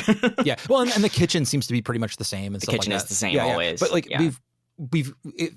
to me feels like the section of, or a section of the movie where those two levels of reality are the closest they've been, or are particularly close. And I was like, why don't we just break down all three levels now? And like she like walks out in front of these guys and just like fucking have her pull out her sword and start like singing or something. Like just go for it. Just like abandon all of your pretense about this being a normal movie where there is a separation between these distinctions, and instead just be like, no, it's fucking weird. We're just gonna go weird with it. We're gonna go big. We're gonna like give me something huge, and then you could like end on the fucking the ice pick, like with the thing pulled out, like, or like go all the way, like reel it all the way back. Because I think what it does is go right down the middle, which doesn't work as well. Sure. I think if we were if she and Sweet Pea go out into the corridor and we are at the asylum now, and like we think we're gonna get a big fight scene, and instead she gets that one kick off and they drag her away, and like but it's so clear that we are not at the bordello now. Like these are not the bordello guys. These are orderlies at the asylum. I think that also hits different. Yeah, you know what I mean? I think I'm with you on that one. Because I think like there's supposed to be sort of again, I can't read intent into any of Zack Snyder's directing here, but it seems like there's supposed to be this sort of like disappointing, depressing, like petering out at the end, where you're like, oh shit, she's not gonna win and get away. The one moment of hope is supposed to be Sweet Pea going off into the sunset alone, but Baby Doll was never meant to escape the whole situation. So I get it from that perspective, but it's still, you're right, the pacing of it feels strange. It feels strange. It's not. And again, if a different director maybe was doing this on purpose, I think I could really on purpose. if I could, then I could read into it that they're like really trying to rob me, the person who enjoys the fight scenes. They're trying to rob me of that last one so that I am more uncomfortable during the next sequence. Yeah. Especially with the extended cut, what it actually feels like is, oh, we're not going to give you a fight scene, but we're going to give you a rape scene instead, and that's what you're supposed to enjoy instead of it. And oh man, that one's fucking uncomfortable. John Hamm, amazing in that scene. The whole thing where they're like dressing her for it, where you've got like these gloved hands running. So and this wretched. is the camera completely changes for this sequence. Like before we'd seen everything's backed off a little bit more, except when we like zoom in specifically on Baby Doll's face. We don't see close-ups of women's bodies at all through this entire movie until this one sequence when we're seeing like these velvet gloved hands moving over Emily Browning's body, and it feels so uncomfortable, and it feels more uncomfortable because she reacts so blasé to it and so into it in a way that Yeah, we know. okay, this that we know, made me scream. Yeah, okay, we know that this is like the thing that she's been fighting this whole time. The one thing I know about Baby Doll is that she wants to escape before the High Roller comes, and now she sacrificed herself. And her thing is like, oh, now that I'm here, it's not so bad. And like, is that what they're trying to convey in that sequence? I don't know. understand. I don't understand. Okay, this made me nuts because I hadn't seen this part of the movie before because it's not in the theatrical cut. They added it completely to the other version. I mean, it was obviously in earlier versions because they filmed it. They didn't go back into reshoots. So it's like they filmed it fully. It was like completely produced. But I don't understand what Baby Doll's characterization in that scene is. It does not make any sense to me. It's completely contradictory to everything else that has existed for that character up until that moment. I don't know what we're trying to say about Baby Doll by like her actions in this scene. It makes me nuts. So, okay, I think the Doyleist response is that John Hamm is an incredibly attractive man who, especially in 2011, was like one of the big leading men that like People magazine, world's America's sexiest man kind of things. Like he's he's really hot. Like he's like charismatic and his characterization is he's not disgusting, which he can do. It's not just something that he can't do. Watch him in The Unbreakable Kimmy Schmidt. He's a fucking he can play a trash man, and you can hate him. Well, I mean, I hate him in this, but it's for a totally different reason. And so it's entirely possible that the producers were like, well, Baby Doll is our audience stand-in right now. She kind of is, and all the women in the audience will want to fuck John Hamm. So we're gonna give them a little bit of what it would be like if John Hamm really wanted to fuck you. This is another point in this movie where I feel like the realism of it is like so startling and stark all of a sudden. Because like this is how that type of predator are in real life, like someone who's like handsome and charismatic being like, hey, listen, I'm going to give you everything you ever wanted. I'm going to set you free. I'm going to be so gentle with you. You're going to love this. And then this vulnerable person who's not in a position to refuse being like, actually, that sounds pretty good. Right. You know what I mean? And if they... I can't tell if that's how they're actually taking that stance or not. If they're genuine in their, or if it is meant to be that way. Like if it then turned out, like if we then I guess if we contrasted the lead up that we see to the actual act of him raping her, then like. Because I want to be clear, it would still be rape, even though he was like, I specifically want your consent. I want you to want this. I want you to have a nice time. But for the audience to understand what you're doing, you kind of need to give us the other side of it and show that, no, this guy, he's a particular kind of monster, but he is a monster. And but then they cut directly to the spike going in, which I think was that cut made my stomach clench. I was just like, whoa, okay. I wasn't in on this scene until they cut to the spike going in. Okay, and then in that case, maybe it works. And but okay, I have questions. But is it intentional? I don't know. I want to ask you: do you think the high roller scene should have been cut? Do you think the movie is better with it or without it? I think the movie is more cohesive without it. I think it's a different movie with that scene in. Do you know what I mean? Yeah, like the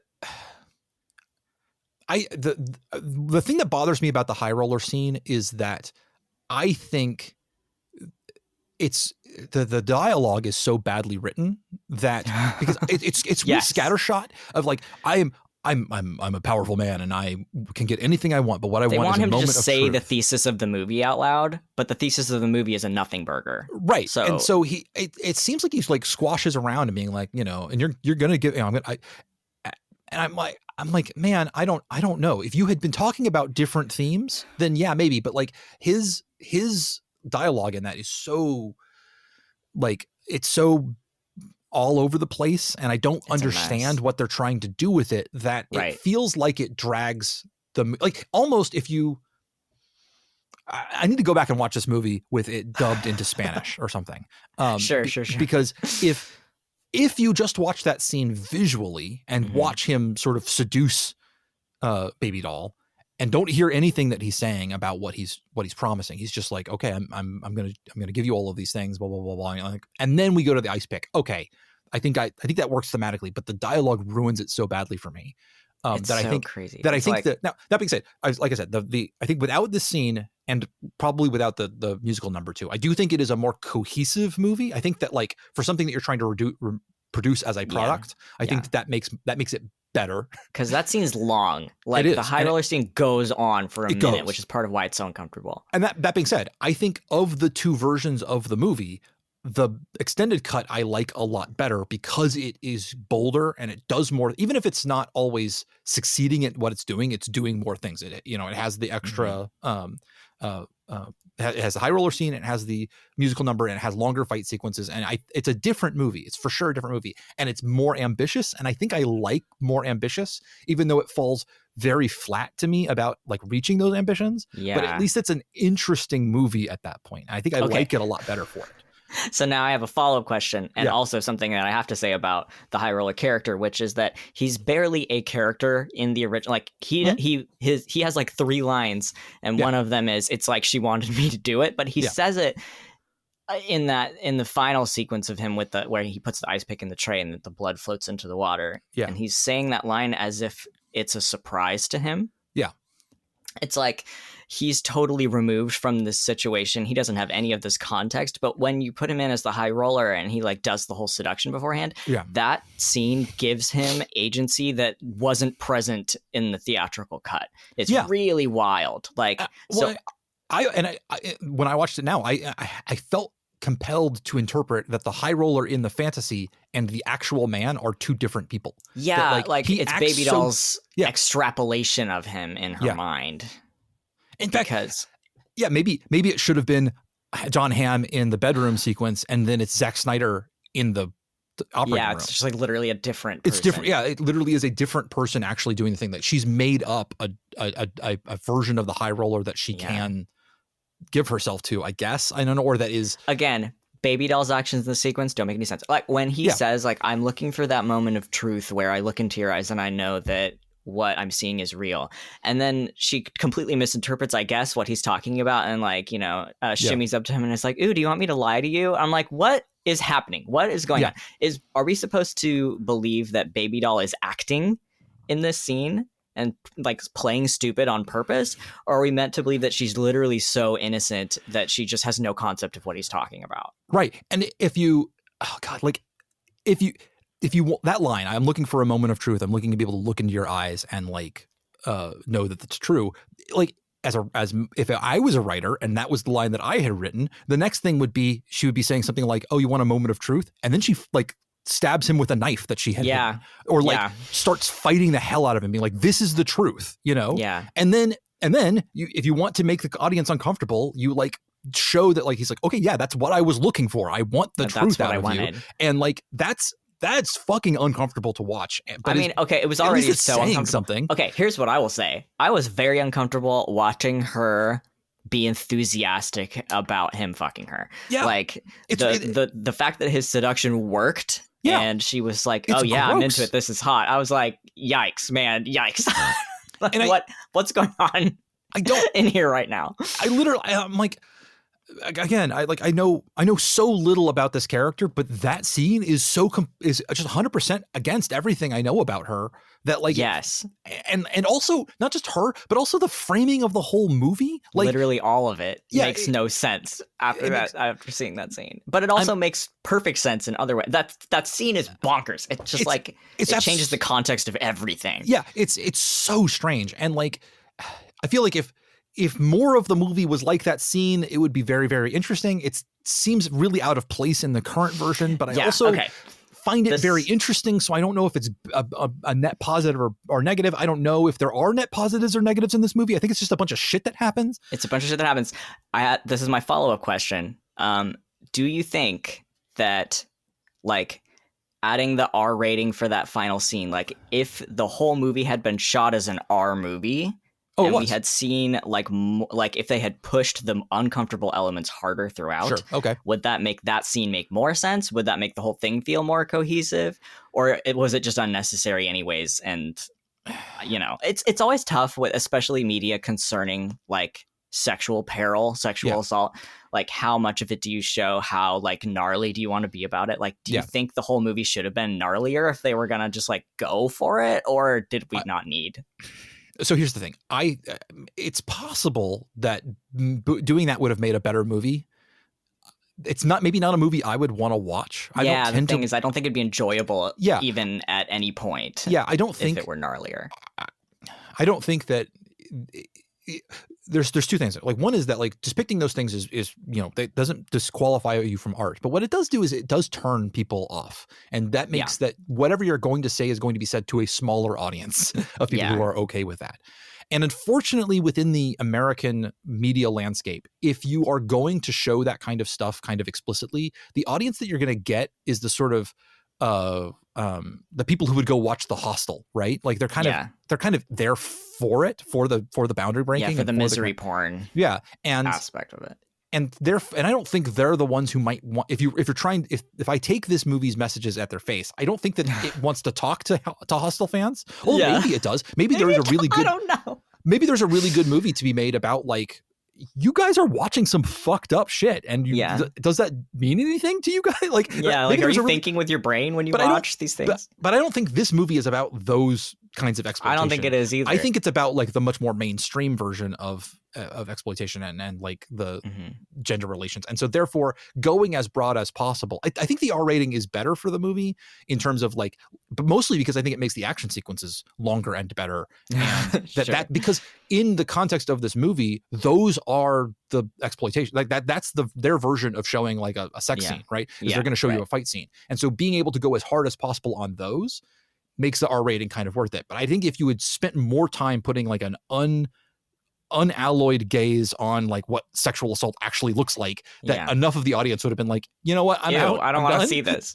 And that therefore they may not be able to, you wouldn't be able to get to them to engage with it. So if I was going to remake this movie, I'm not sure that that's something I would necessarily show more of. But then again, I don't have the grim worldview that Zack Snyder does. Zack Snyder has an incredibly grim view of the world. He has such a pessimistic idea of what it means to be a person in a story. Like, there's a line. It's said twice in this movie. Once about the enemies in the World War I sequence, and once the girl said, So, in Maggie Mae Fish's essay, she does a supercut of all of the times people say some version of "We're already dead" in a Zack Snyder movie, and it's a fucking lot. Man. And from that, she extrapolates, and I think I agree with her on this, that like the characters in Zack Snyder movies are already dead. That like it doesn't matter. You have no possibility of improving the world. That like you're gonna die. The world's gonna step on you and crush you, and you're gonna die. And it only kind of matters how you go out, like how you die, and like on what grounds you do it. There's a whole thing like Sweet Pea in that final scene when she goes to get on the bus and the like sheriffs stop her. And before she even opens her mouth, the bus driver behind her is like, hey, she's been on this bus this whole time. Like, don't worry about it. Don't worry about it. And just like diffuses the situation. Sweet Pea does not get to stand up for herself or even make an attempt to stand up for herself in that scene. And I thought the whole point of this movie was to illustrate that women can be powerful. And I'm like, you don't know what you're saying. Or like what you're saying is so grim of like, no matter how hard you fight, there's these power structures are still in place and you still have to bow to them. And men will always like believe each other over you. And in fact, I think there's a way to interpret this movie, at least the extended cut. Again, I don't remember if you just watched it. Does Blue get arrested at the end of the regular cut? Yes, but the sequence is longer in the extended cut. Like he yells more stuff before they drag him away. Okay, so it does break down. So in either version of this movie, you could interpret that if Baby Doll had shut up and not done anything, that the situation would be better because she got 3 people killed.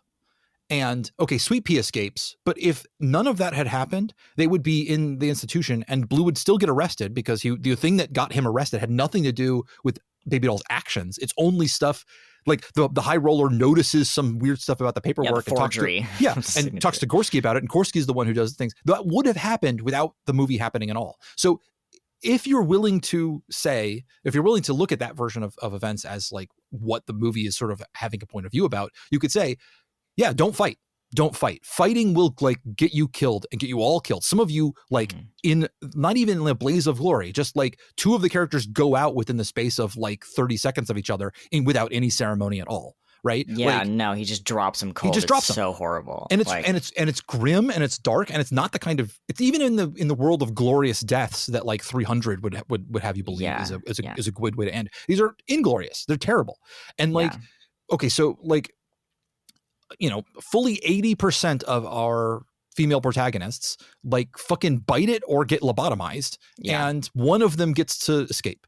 And from all of this, like at the expense of one of the others, at the expense of everybody. Well, not expense of all of them, because all of them had to die in order for her to get out of there, because of the sequence. Like, in that way, it almost seems like there's a very clear message that fighting is not worth it. That there's no, like, the all of this that went through and all the suffering and all of the effort that these girls go through and the ends that they meet kind of sucks. It just blows. And like, no matter how hard you fight, you're not going to get out. The structures will not collapse. Even if one person gets what's coming to them, there's a whole structure above them that's not changing. You pointing out that Sweet Pea doesn't really even save herself at the end. She isn't. Right. She didn't escape the system and become empowered and like become a powerful girl in her own right. She just, because it's still 1960. It's still 1960, and she's still saved by Scott Glenn's wise old man bus driver guy. She doesn't actually save herself. She's not given the tools by the sacrifice of these other women to like. And here's another thing I don't understand, specifically about the Scott Glenn character. Is he on the I know, like, we have all of the other characters who appear in every level of the reality because like that's someone who exists in the real world, but in Baby Doll's brain they're also here playing this other part. The Scott Glenn character isn't in the asylum or the bordello, right? He only appears in those like dream sequences, but then he's here on the bus, which is supposed to be like reality, like actual base level reality. And I'm like, okay, if Baby Doll has never even seen this guy, are we now supposed to believe that we've been in Sweet Pea's subconscious this whole time? Like, that makes the whole thing fucking break down for me. I'm like, what's going on? Yes. I don't get it. Again, you could make that movie. They didn't make that movie. But you like, didn't. You didn't make that movie. Baby Doll is the protagonist. No matter what you fucking say in the text. No matter what you say, she's the protagonist. She's so obviously the protagonist. It is her story. So, like, I cannot fathom a version of this movie where it really is.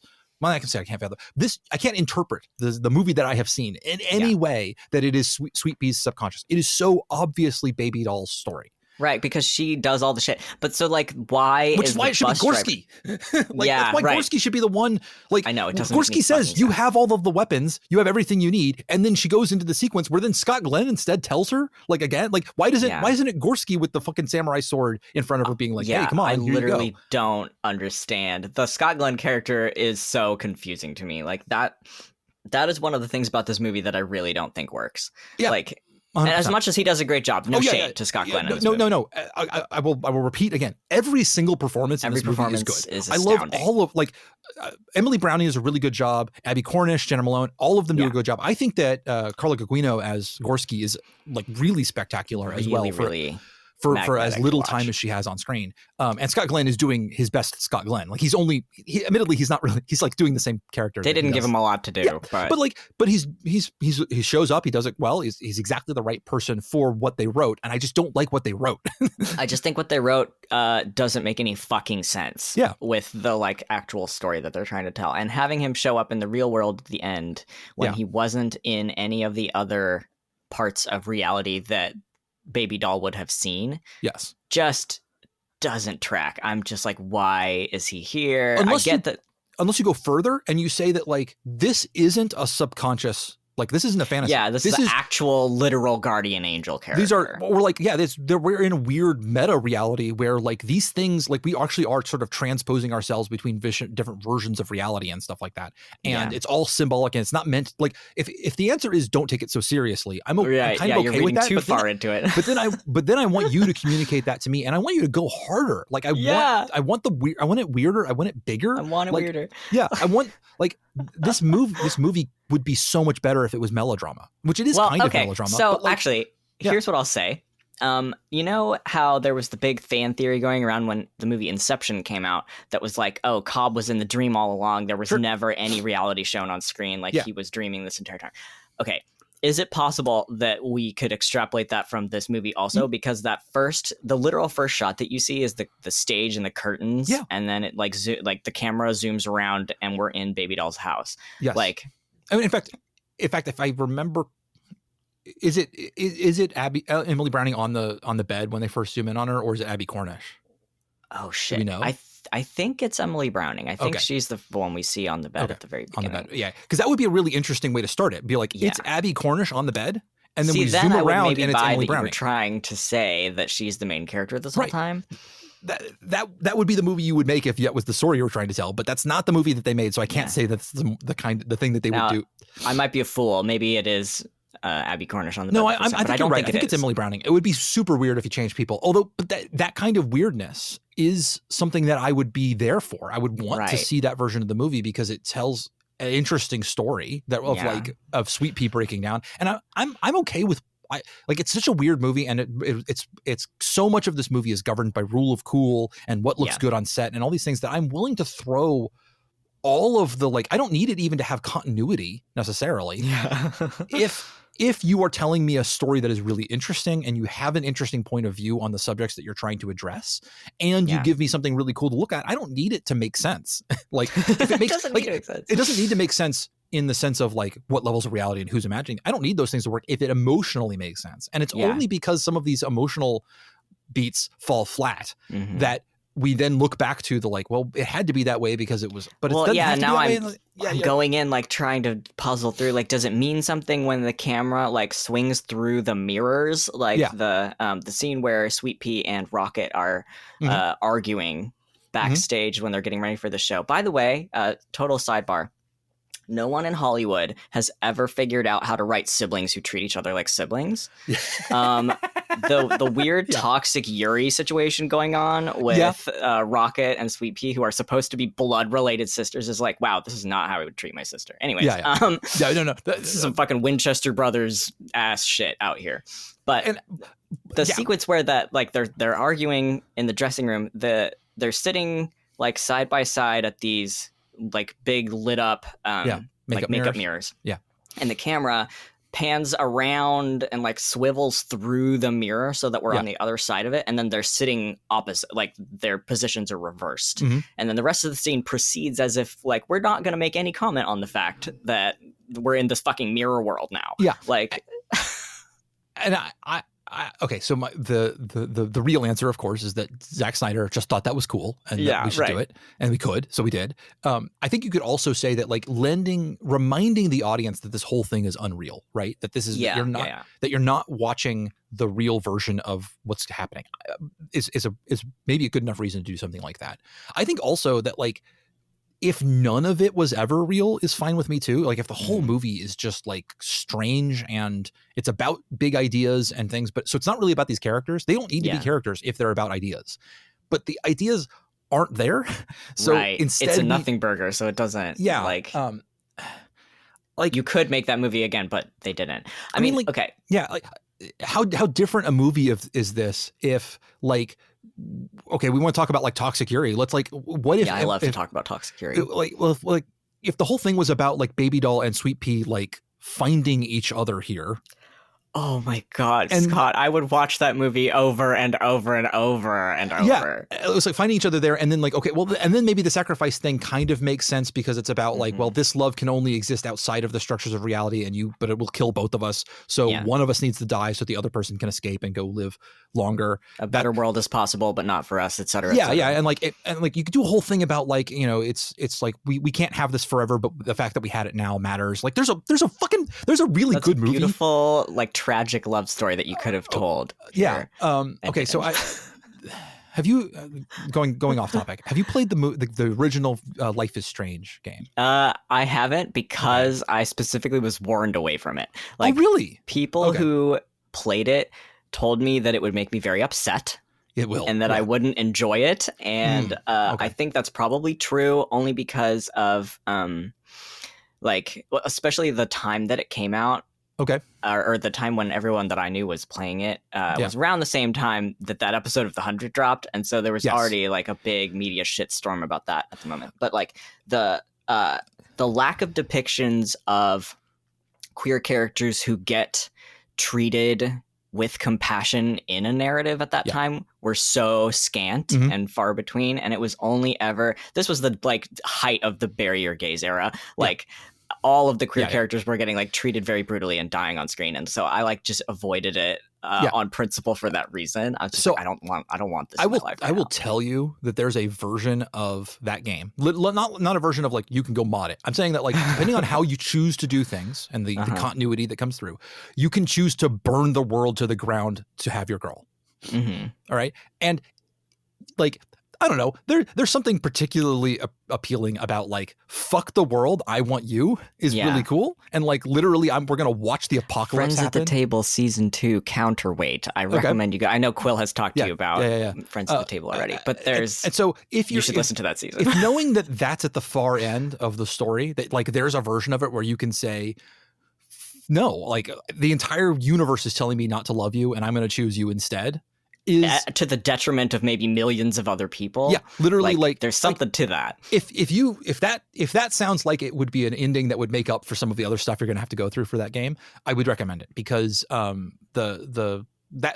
is a compelling version of that story. I think you might quite like it. Sure. But that being said. I understand you have to slog through some shit to get to that. Some just like really depressing. The first couple of acts are good, and the third act I feel like is too dark for what it ends up being. There's a whole the most compelling thing about the game is the central or the most compelling thing is the interaction between the two main characters, and the least compelling thing about it is the serial murderer plot. That just sucks. It's not interesting to me at all. But that is the central driving force for much of the plot. Okay. And it is dumb and stupid and I don't like it. And in fact, to spoil you, the answer is that if our main character had done nothing at all, everything would have worked out better. But she meddled and changed things. But she meddled, and that ruins everything, and a lot of other people die. And it's so what I've heard, the thing that I was specifically warned about, or like the thing that made me decide, like, I'm not going to play this game at the moment, maybe at another time in my life I might, is that there's like a subplot where there's a girl at her school or whatever who commits suicide, and the game is sort of blaming you, the player, because it kind of happens no matter what you do, or like, no, you can say, or like. 100%. You can save her, but like the choice that it gives you the choice to save her in like such a way that it makes you feel complicit or like that you're at fault if she dies. Which I was just like, I just don't need that. I never played a run where that character died, the one who committed suicide. I will say that game is a little too excited about the suffering of its female characters at times. Not nearly to the extent that Sucker Punch is, but just a little bit. Sure. So, but they're talking about, I can't remember her name. She's a sweet character. You can act. That one doesn't bother me. You can totally get like the right answer where you like save her, and it felt at the time to me good. It's been a while since I've played this game. The thing that bugs me is the very opening sequence of this game is that like. You save your girl from dying, like random, like shootout with her like drug dealer friend, I guess, or whatever. Yeah, and whatever. It turns out that if you had let her die, everything would have been better. Like you should have like not saved her at the very beginning. That's the central conceit of the entire game, and that also leads to the point where you can be like, no, I want you and the apocalypse. If it means the apocalypse, I'm going to take you instead. Is also, and there's some beauty in that. I think it's compelling. Sure. I also there's a lot of Max and Chloe, which are the two main characters. There's a lot of really good shit in there. There's them being together. Yeah, you get a nice romance in there. I don't fault anybody for not wanting that game. I love it a lot, but it's. I know it resonates very strongly with a lot of people, and I also know a lot of people who are like, I wish I had not played it. I wish I didn't know how the story ended. I wish I didn't experience some of the things that this game put me through. Yeah, sure. Yeah. And I think those things can definitely both be true. And I think there are different thresholds for stuff like that. And for sure. Yeah. It just as with all media. Yeah, I was thinking about the apocalyptic, like let's find love in a totally. And that is like a beautiful type of story to tell, especially about two queer characters. But, for sure. Well, and like so to be clear, to like drag us back to Sucker Punch, but the someone that I knew who played, I'm not gonna name any names on this podcast, I don't want to embarrass this person, but like someone I knew at the time who played Life is Strange and was like, I really did not enjoy this experience, it was pretty triggering for me. Sure. I watched Sucker Punch with this person, and we Mhm. got to the scene where Blue starts screaming at the girls Yeah. right before he kills two of them. And we had to shut the movie off because this Yeah. person was having like a full panic attack. Oh, Like, yeah, I yeah. can't finish watching this. It's so upsetting to me. Oh, yeah. So I think there are just like different comfort levels Oh, for yeah. things. Yeah, yeah. And it's totally possible that some of the recommendations I was getting were from people who should not have been engaging with that media in the first place. But one thing that I will, the time, I mostly I try to break from the idea of like, oh, well, this was the 90s. This was the 80s, or whatever. this was the Like, whatevers. This was the whatevers. We can't really blame it for that. I'm trying to break myself of the habit of like excusing media for that, because I think engaging with media on the level that you're at now is also really important for like building an understanding of what is okay or not. Yeah. But I will give 2011 a pass that like content warnings kind of weren't a thing, that nobody had quite figured that one out, and that now there would be much more of a conversation about like, hey, there's sensitive stuff. Like Hellblade: Senua's Sacrifice I like that game a lot, and it starts off with like, hey dude, this is meant to make you feel like you've got psychosis, and if that's going to trigger you should not play this game. And it makes you like, I think if I remember correctly, it makes you like hit okay as you go in, and I'm like, it's like you that's have a kind to of agree to this experience. There's a kind of responsibility that like I think media can take on. It isn't to its detriment to take on the responsibility for letting people keep themselves away from material that will like emotionally harm them. Yeah, and I am not out here saying you shouldn't make the type of media that has that sort of content. Yeah. I think it's important to make art about things that are like real and frightening and uncomfortable. But I also think that there's absolutely no detriment to just warning people what they're in for, so that they can make an informed decision about whether or not they want to engage. And there's also like a gradation between like, I'm going to put something in front of the movie that you have to click through so that you like understand I'm getting into an adult movie with adult situations, versus like, hey, here's a list of common triggers that we have available in the description or whatever. There's so many tools in the toolbox to solve this problem that like, I don't feel like it's very one solvable. It's super solvable. I feel like this is one of those things that you can that we are getting better about as time goes on. Yeah, like this is one way in which society has improved since 2011. And it's weirdly enough not about like a cultural change to me so much as a technology. Like we're developing these like language that we use to inform people about these things, which is super useful. Absolutely. Quick. So dragging us back to Sucker Punch. We've mostly stayed on Sucker Punch because there's so much to talk about. Kicking and screaming back on the Sucker Punch. Yeah, we've already been here for 2 hours. So 2 exact hours. I knew this was gonna fucking happen. All right, sorry, go on. No, I knew it too. I fucking did homework. I told you I was like watching Maggie Mayfish's thing, and I was like, I was writing my fucking TED Talk last night at 3 a.m. This movie, I want so badly to not have feelings about this movie because I feel like there's just nothing there, and yet There's nothing there. I can't stop myself from feeling big feelings about it, which I guess is a way in which a piece of media can be successful. It's good art if it made you feel something. If anything that you can simultaneously love and hate, and like.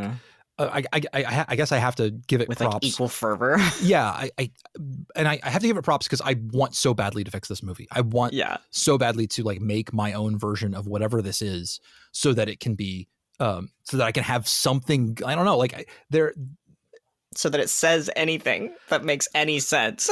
And the thing is, I am also totally here for a movie that says nothing. I'm okay. Like not every movie this is the thing that I feel like Zack Snyder maybe should learn, is that he doesn't need to be an auteur. He can just be a super competent director who is very stylish and makes big blockbuster movies that aren't intending to say anything. That he will get by just fine. But the moment that he's like trying, I don't know. Like seems like every time he adapts something, the decisions he makes about why he's going to adapt it and what he's going to do with it just like are to the detriment of the original art. And it's like almost just like just leave. Like don't be a writer, man. Like be a director. You are so good at being a director. Bring somebody else in to like help them tell their stories. You're so bad at it. Oh my god! Even from just like the couple of interviews I watched last night and a tiny bit of behind the scenes footage and stuff, it really seems like working with him, from what people were talking about in the interviews, was like, oh yeah, he's a really friendly guy and he has a really clear picture in his mind of what he wants this film to look like. And he knows exactly like there's footage of him saying to like Jenna Mhm. Malone as she's like tracking with her machine gun, like, okay, so you're looking over this way. On this count, you look to the right, and then you see there's 2 archers there. You go back, and you get them both. And like he demonstrates for her like Yeah. how he wants her to move her gun, and like he has it all in a picture in his mind. Yeah. But there's nothing behind that. Like it is all this beautiful flat screen of slow-mo and lens flare and, you know, people doing flips and sick shit with a katana, but there's nothing being said about it. Yeah. And maybe he wasn't trying ever, other than the fact that I'm going to make a feminist movie where like maybe he really wasn't trying. And like I said, I do. It is. I have no idea. We have no idea. And that being said, there's a thing I've been thinking about with regards to media, which is that you do need to do things on purpose because otherwise you'll do them on accident. Right. Yeah. Like the idea that like, especially when it comes to like how you're depicting something in media, is that like you do have to think about what you're doing and do it on purpose.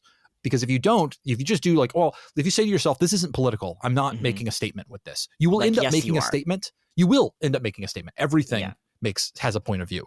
And you will just end up making a point of view that whatever comes out of your subconscious or random chance will be the point of view of this movie. And then you have no control over what it is. And it could be awful. You know, like I said, the fact that they didn't think about what it meant for the mechanism by which Blue gets taken out being divorced from the actions of our main characters means that it completely undercuts the like value of the story that you told to me. Yeah. You know, if you were trying to tell a story about like, again, women like freeing themselves from oppression, you didn't. Like the power structure, the patriarchal power structure by which Blue is removed from power at the end is the police. Like a bunch of male police officers bust into that room and drag him away. It's the police and it's John Hamm. Like it's the lobotomy guy being like, hey, this is kind of weird. And like, that has nothing to do with our main characters, and it undercuts. So if you're going to make those decisions, it's better to do them on purpose so that you can like control what you're trying to say and at least say something that you agree with, rather than just having random chance be like. Okay, you know what's really interesting? If you think about like a Christopher Nolan movie, like The Prestige or Inception or whatever, another filmmaker who is very intentional about like the specific choices that are being made to tell a story, I think the Christopher Nolan version of Sucker Punch would be fascinating to see, because there are a lot of the same like filmmaking tricks being employed. I'm making quote marks again, but to just no effect when Zack Snyder does it. That being said, I've been off of Christopher Nolan for a minute. I think he also might be a little bit smooth-brained. At least he's smooth-brained to a lesser extent, I feel like, than Zack Snyder. Yeah, for sure. The one, because I just talked to Newt about Pacific Rim. I keep thinking about the Guillermo del Toro version of. I would love to see the Guillermo del Toro. It would be weirder. It would be hornier. I would love to see it. I mean, there would be. He actually has some, just like Zack Snyder. Zack Snyder and Dark Knight guy. You just said his name. Christopher Nolan. Just like Christopher Nolan. Like they're such technical directors. Yeah, and very technical. And they love detail. Yeah, they're super integrated in detail on what they're showing on the screen. Guillermo del Toro is like that, but also again, like cannot escape his own empathy, and therefore, that's true. Like tells these emotional stories where it's all about emotional truth, and it would be really interesting. But yeah, the Christopher Nolan would also okay. So that's the divergence in the wood. If you want the movie where everything makes sense, like the whole plot, all of the like intricate levels of reality weaving back and forth, all of that, if you want that to fit together like a fine watch, you give it to Christopher Nolan. Yeah, he will maybe wouldn't improve the characters much, but it would be a better but crafted that's fine. plot. But that's fine. It would be a better crafted movie. Yes. It maybe not as stylish, but it would be beautiful still. It would be probably gray. The whole thing would be gray, but or brown or something. Or brown. Or you give it to Guillermo del Toro, and it would make so much less sense. Like the plot wouldn't work, and like strange shit would just happen, but it would emotionally resonate in a way that it currently doesn't, for sure. Or that it almost could. You can tell that they're like it's on the cusp of really emotionally hitting something, but it's missing it because it doesn't know what it's trying to hit. Yeah. But Guillermo del Toro would make it hit. Like, have you ever seen Pan's Labyrinth? Mm-hmm. Okay. Yeah. I saw this movie on a plane Okay. on like a transatlantic flight Yeah. when I was, I think, flying back from Italy when I studied there in college. Mhm. And I was on, hour, 16 of no sleep, and I was like delirious. And I put on Pan's Labyrinth, and I was watching it on that tiny, dark little back of the airplane seat screen. And the experience of watching that movie was like so displacing for me at that moment. Like it yanked me out of time. And I went somewhere in my mind, but like in a really uncomfortable way. Like, okay. That movie's like really uncomfortable to watch. Yeah. There's stuff that happens in it that's like horrible to see and experience. Yeah. And a lot of the visuals of it are both like beautiful and like repulsive. Yeah. If you want a director who can make an audience both fall in love with what they're seeing on screen and also feel disgusted by what they're seeing revolted on screen, and like you want to scramble away from the screen as fast as you can, like that, he's your guy. But like watching that movie on an airplane, I think probably didn't really do it justice, but also produced an incredible set of like circumstances under which to consume a piece of media like that I don't think could ever be replicated. A plane is definitely a very unreal place to see a movie. Sure. Just already, but especially a movie that already has that element of like unreality to it. I was just like, where am I? What's going on? Something else that I have been thinking over the course of this week, like literally like after watching this movie on like whatever it was last Sunday or whatever, or Monday. And like, I've been like said aloud to my wife or to the world, just like in my car. So here's the thing about Sucker Punch. I've been saying this over and over, right? I've been saying this for years. Here's the fucking thing about Sucker Punch. The thing about Sucker Punch. And I was thinking about Zack Snyder's other work, and I feel so bad for him a little bit because he has fallen subject to that this like teenage idea that dark is adult. That to grow up and mature is to look bold-faced into the like horrors of the world and understand that the world is a dark and terrible place that will kill you, right? And everything's bad and it will be bad, and that you just need to own up to it, sucker. And which is when you are in that mindset, which I think is a normal place to be when you're an edgy teenager. That is a really normal thing to do with every edgy teenager.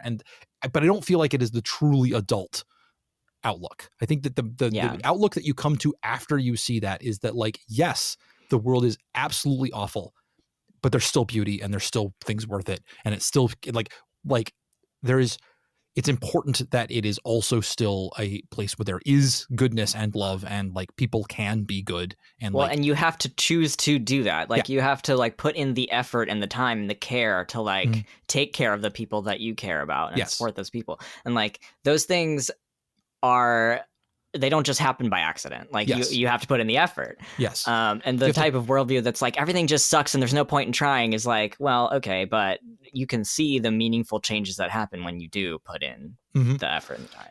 And it is, this is one of the things that turned me off about like Game of Thrones, for example, was I got that impression really strong. I watched the first episode and I tried reading the first book like 3 times and I couldn't make it. I couldn't make it. Every single thing I ever learned about the Song of Ice and Fire or Game of Thrones made me think, no, this just is the entire thesis of this show, of this story, is that the world sucks and things are gonna get worse. Probably they're gonna go even if they got better, they're only ever gonna get to as good as they were to begin with. They're never going to actually improve. And that's a misery fest from what I understand. I also only read the first book and I tapped out. I was like, I'm good. I've seen what I needed to see. And I'm sort of fascinated with people who can consume a lot of that kind of media. I don't know that I want to veer away from the idea or from making it sound like I judge those people at all. No, because, no judgment here. But no judgment. I am curious how your brain works. Yeah, I want to know what it is that like that makes this stuff compelling to watch more than just once or twice. Yeah, why do you keep coming back? Like, if you stuck around for every season of Game of Thrones, and enjoyed it enthusiastically until probably around the end of the final season, I heard it didn't end super, super great. But like, what was the enjoyment? Like, what were we deriving from that was like, oh, I gotta go get me some more of that because I had me quite enough of that after one book. Yeah, or watching the DC universe films that have been helmed under Snyder is that like they are so fucking grim. They're there's no like happiness in these movies. They're just dark. They're visually dark, but they're also just like content wise dark. Yeah, Sucker Punch strange. is like that. There's like there's no moment of lasting joy. That isn't. You can have like 30 seconds of a character celebrating, and then someone will come in and like shoot somebody dead, like just drop them with a handgun on the spot. Like there's no moment where we get to like rest for even a brief time in an uplifting feeling. Like it's all just dark and depressing. It's interesting because I've been the place where I feel like I want that kind of content is in music. I like sad music, and I like music that is talking about sad stuff and like being like, yeah, man, this fucking sucks. But the thing that always strikes me about that kind of music is it's a cathartic feeling. It's a feeling of like, okay, here I'm going to express it. But those songs are 3 minutes long. You know, like you're not going to live in that space for hours on end. And I also love the idea of like sublime beauty coming out of pain. That's really cool. So like when I'm listening to a folk punk song about how somebody was addicted to heroin for years and then they're like drinking themselves to death, I can live in that universe, but like they've produced a banger ass song out of it that like something like there is something inherent about like, this is something amazing that, or something beautiful that has come out of pain. There's like, you can't tell that story without also telling the second part of it, which is the redemption of like it being of this pain being turned into something beautiful. Sucker Punch almost does that. Like you could almost make that argument that like we're taking a really awful aspect of society and looking at it with an unflinching eye and then trying to make something that is enjoyable out of it. But I don't think it goes hard enough in that direction to be like truly cathartic. Here's the thing about Sucker Punch. It is like it's going down the middle of so many things where it should have either leaned harder in one direction or the other, which seems like a wild thing to say about like a movie with these giant, crazy fantasy fight sequences. But I really believe it. Like there are things that they could have said by leaning further in one direction or the other. But they didn't because they were I guess cowards. So they were like, well, we can't go all the way into whatever, so we're gonna go halfway into it. And I don't think that was the move. And maybe it's possible that in the studio system, you can't make a movie like this because they know they have to sell this movie to people, which is why the marketing was so fucked, right? Like they said, we can't sell the insane asylum. Like this is a bleak look at gender relations in America, but we can sell big giant, big robot fights and like fucking slicing up orcs and like we can sell that. Yeah, so like that's a tiny little miniskirt. Yeah. Well, and Sweet Pea said, like she says with her mouth in that scene where she's in Baby Doll's wig, like, this is so fucked up. Like, what are we trying to sell to people? Like, who's gonna buy lobotomized vegetable? And so like, it's so funny that that's mirrored in the marketing, how they just didn't tell you that was the framing of the movie. When I saw that movie the first time and the first scene is like her fighting against her like stepfather who's trying to like kill her or rape her or whatever. I was like, whoa, wait, what did we sign up for? Like, what is this movie actually about? And it turns out nothing. But the way that it was marketed really makes you think that it's just going to be like crazy action sequences the whole way through. And there's no even hint of the dark, like sex trafficking stuff that's going on in the background. Like, and that does, how would you know? You wouldn't know. And that does say something about like media is not just the media. It's also the meta text around it as well. Like it's so hard to remove something from its context. Whereas Sucker Punch in 2011, I think utterly failed it was critically panned at the time. It's had a resurgence late, a reevaluation. It did not make its money back. It made it made 89 million off of an $82 million budget, which actually is very cheap. But the general rule of thumb is that they usually spend another budget on top of marketing. So it lost money is the idea. So it failed in its goal to make money. And that means it also didn't reach the people that it could have reached with a message if it was trying to say a message, which it didn't do.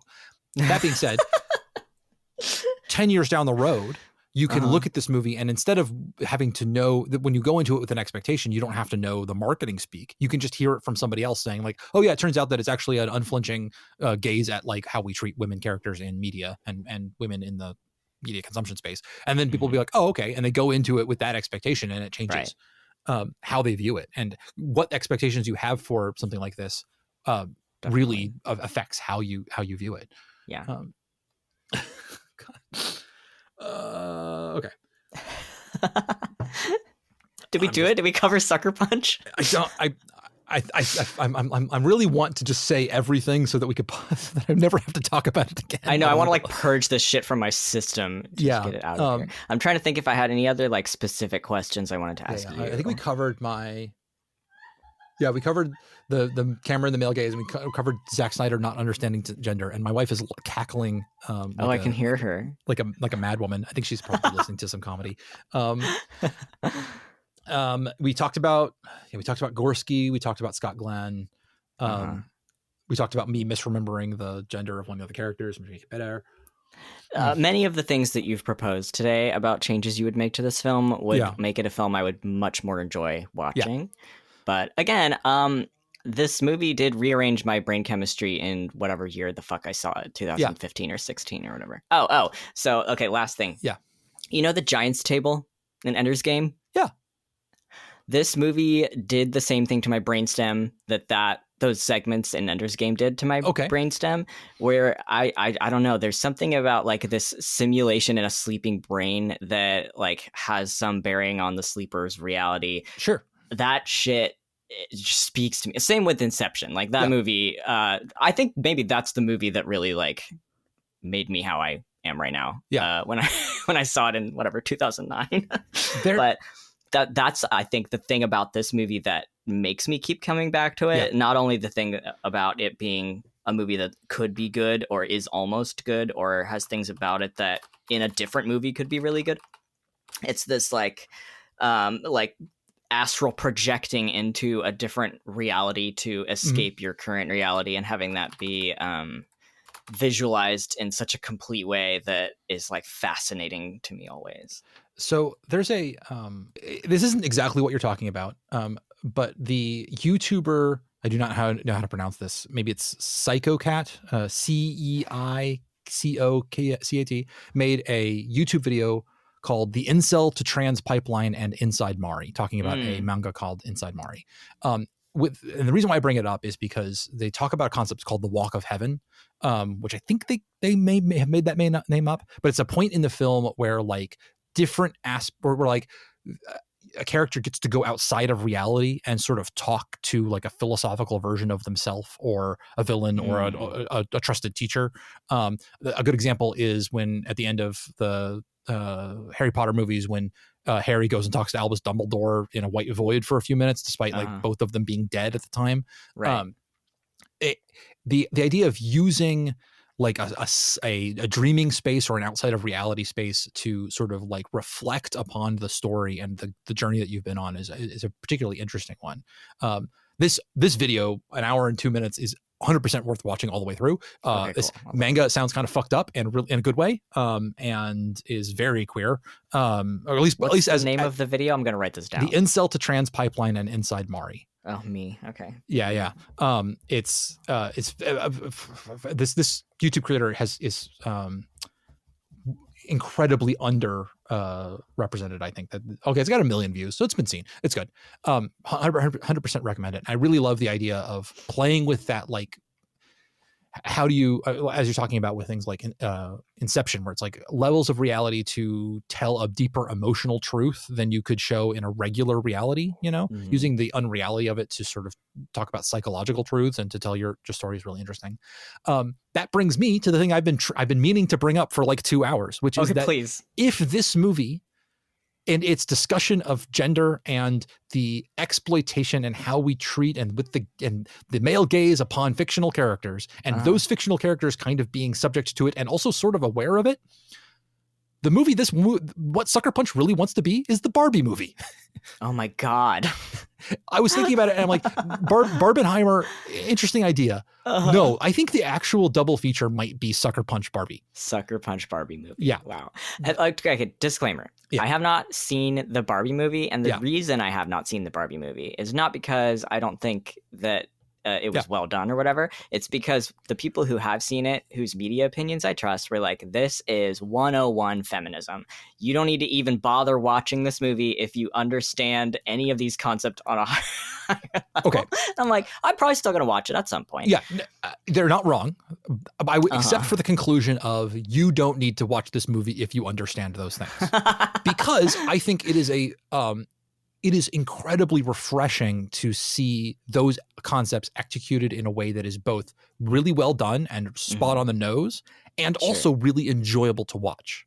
True. Yeah, that Barbie is a movie that is just like wall to wall a good time. I mean, like, it wrestles with some stuff that's uncomfortable, but it mostly is a really fun movie, but also has a really, really clear point of view about what it wants to say about the world. Unlike this film. This film. Yeah. And so this movie, Sucker Punch, wants so badly to say something, it feels like. And it is incredibly well crafted, but it's kind of not enjoyable to watch, and it kind of doesn't say anything. Whereas Barbie is definitely saying something. It's not the most high level feminist concepts in the world. That's okay. We're as much as we would like to believe it, we're not there yet as a society. We still that's the thing. Many people I've also heard is like it's not like we didn't need this movie as a world society. Like this movie needed to be made for the people who need the 101 feminism course. Yeah. And I still fucking missed a bunch of them for that reason. Sure. Yeah. But I'm gonna watch it eventually. I want to disclaim for this podcast. I have not seen it, so. Yeah, that's totally fine. I know you hadn't seen it when I brought it up, but I had to bring it up anyway because it's the actual like structural parallel, not structural, kind of the structural parallels between this and Barbie, where the like moving between Barbie world and the real world is a different kind of unreality transfer, but it's the same basic idea as the brothel to the insane asylum in here. It's definitely a movie. Both of these movies are incredibly concerned with how we depict women and how the media landscape consumes women and women's bodies. And one of them knows what it's talking about and one of them does not. And it's pretty obvious which one's which. See, this is making me want to watch the Barbie movie specifically as the like Sucker Punch double feeture, because having rewatched Sucker Punch very recently, I feel like that's going to add something to my experience. I 100% would recommend it. I was thinking about this over the course of this whole week. I kept coming back to the Barbie movie and thinking like, there's things that Sucker Punch is gesturing towards, which Barbie just does. And Barbie, the only thing that Barbie doesn't have is sick ass fight sequences. It's got one big battle. I will spoil for you. It does have one sick ass fight sequence, but it's very funny instead of just being super awesome. So like, if you, the ideal viewing experience might be just to watch the 3 good fight sequences from Sucker Punch and then watch the Barbie movie directly afterwards. I would recommend watching Sucker Punch all the way through. Actually, to anyone who's listening who is thinking like, maybe I can just skip this one, I think it's worth at least one viewing. Only because the full experience of it is so unhinged that like you don't get the sense of what the movie actually is from just watching the fight sequence. If you're the kind of person who has listened to 2 hours and 20 minutes of me and Jack talking about this movie and have not yet seen it, I can't imagine who you are. You're a specific type of person. You're welcome here, but you are a specific type of person. If you are that kind of person, what I'm going to tell you is find the extended cut edition. And do not turn your brain off. This is a movie that is, I think, not a good movie if you're not thinking about it. And if you're thinking about it, it is a super interesting movie that is still not good. Yeah, but it is interesting. It's interesting, and it's trying so hard. I keep saying like it's trying so hard, but like it keeps. I know, but we don't know. I don't think it was trying that hard. I think it thought maybe it's entirely possible that Zack Snyder really thought that he fucking whiffed it out of the park with this one. I don't know, but I mean, like, he could have been the whole time. He could have just been like banging away on his typewriter, like, like, oh, I'm nailing it. I'm fucking nailing it. Yeah, 10 out of 10 the whole time through. I don't know. Genius. I don't know. I mean, like, he seems happier than the rest of us, but like, it's so weird. I just am picturing that billiard ball of his brain rolling around the inside of his skull as he's directing, like, and then you point your gun over here, and then you do the sick jump, and then you like hit this guy with your sword.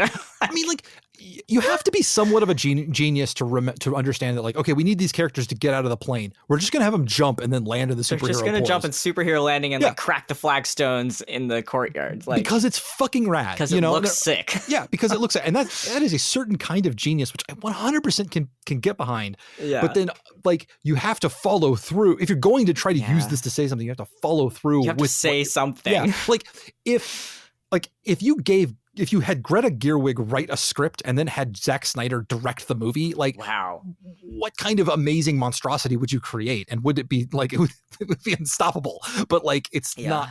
Yeah. Anyway. Okay. God, this movie just makes me lose my mind. Like, I watched it last night and my wife went immediately to bed because she is now working a job where she has to get up early, and I am working a job where I have to get up at sort of a regularish time, but only certain days of the week. So my sleep schedule is destroyed because if I don't go to bed at the same time as her, I stay up till 2 a.m. Like, this is just how I am. But 3 a.m. last night, I was still like frantically typing in a notes document. Like, okay, I have to ask this Scott tomorrow. I have to bring this up. We have to talk about this and this. And like, this movie made my brain catch on fire. Like, it's so... there's a lot going on. Interestingly, like it's so much. It can be. You could interpret it so much like one of Zack Snyder's favorite characters, Rorschach, right? Like it's the thing that you look at and it says more about you than it does. Yeah, this movie is exactly that. Like, whatever you bring to it, it will bring that out in you as you watch it, I think. Because and it does swing big. It's trying so hard and it's painting with such a broad brush. Yeah. But like, and going in so many different directions that like whatever emotionally resonates with you is what's you're going to sit there going up being obsessed about. Like, okay, well, like, you know, like obviously I walked away from it with this like feeling like literally attacked by Zack Snyder and his like view about like whether or not the moral culpability of the audience, and other people walk away from it being like, man, that was a really accurate emotionally accurate depiction of how it feels to be a woman in society, and like both of us are right. Like, those things are both true. They're both true, and I think that they were both equally intended. Like, I don't think that well, and there's like a whole nother, I'm not going to get into this right now because we've been literally talking for 2.5 hours. But I mean, at this point, fucking who cares? Oh my God. Yeah. Okay. So here's what maybe the last point that I'm going to make is that watching this movie, like you said, I think perhaps the intended target audience was like young women who would see this movie and be inspired to like take charge of their sexuality and like view that as an empowering thing. Watching this movie as a like weird scrawny teenager who was genderqueer and didn't know it yet, and like wasn't conventionally attractive and wasn't sexy and had never been desired by men and didn't really want to be desired by men, but was kind of disappointed not to be because everyone you knew like was growing tits and like getting eyelash extensions and becoming a woman, quote unquote, in ways that there was no way that I could have done, even if I had actually wanted that for myself. Sure. That was a really weird experience because the movie wasn't talking to me, but it also wasn't talking to, there's no version of reality in which that movie's talking to me because again, Zack Snyder only knows about the 3 genders and I'm the orc gender. I'm the, you know what I mean? Yeah. Oh God.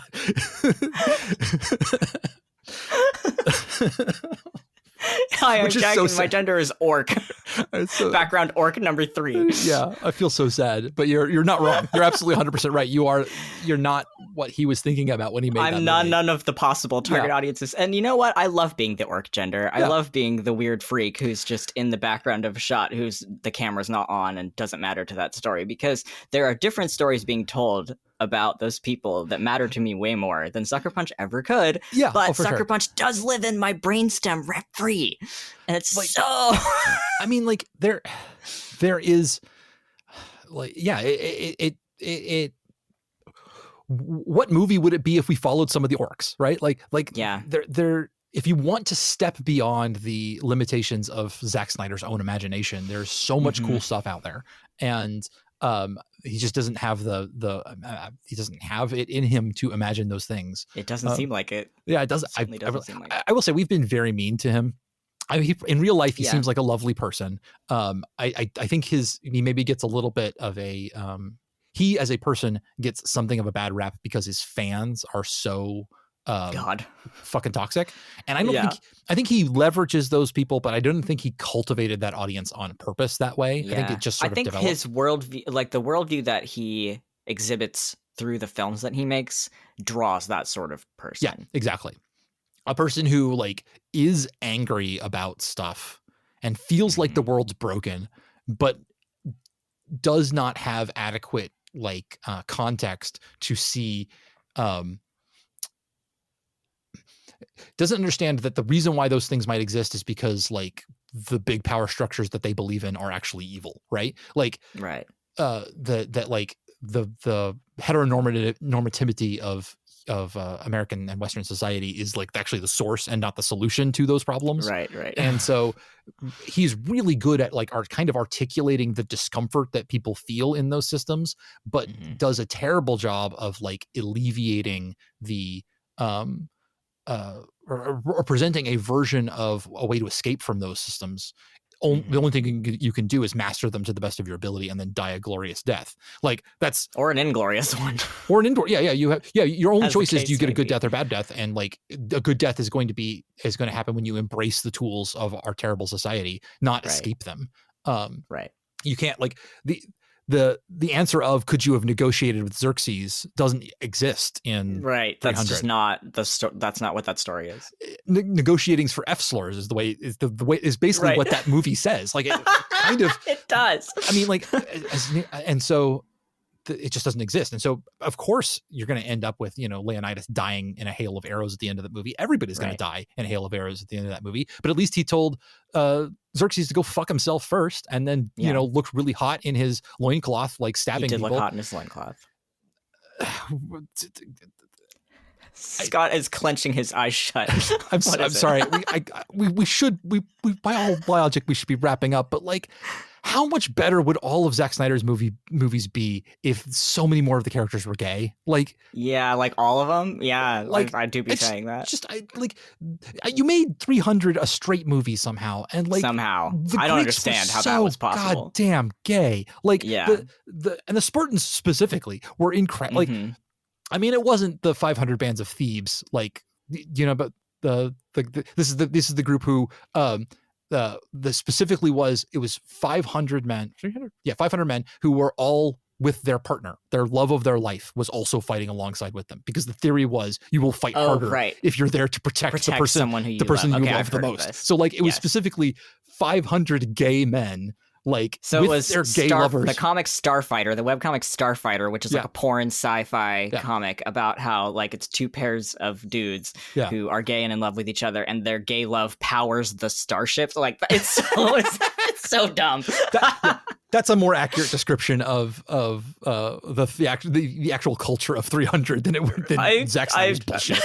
We can't get into that, but which admittedly he did inherit that from the original comic, which is better, but only marginally so. But like, I keep looking at Sucker Punch and stuff too, and it was one of the other thoughts that kept coming up. I'm like, man, like the fact that this is so fucking straight is just like wildly to its detriment. If you're going to depict an insane asylum in the 1950s or 60s, then like, that's also where they stuck the queer people. That's like, where all of these girls are lesbians. I have news for you.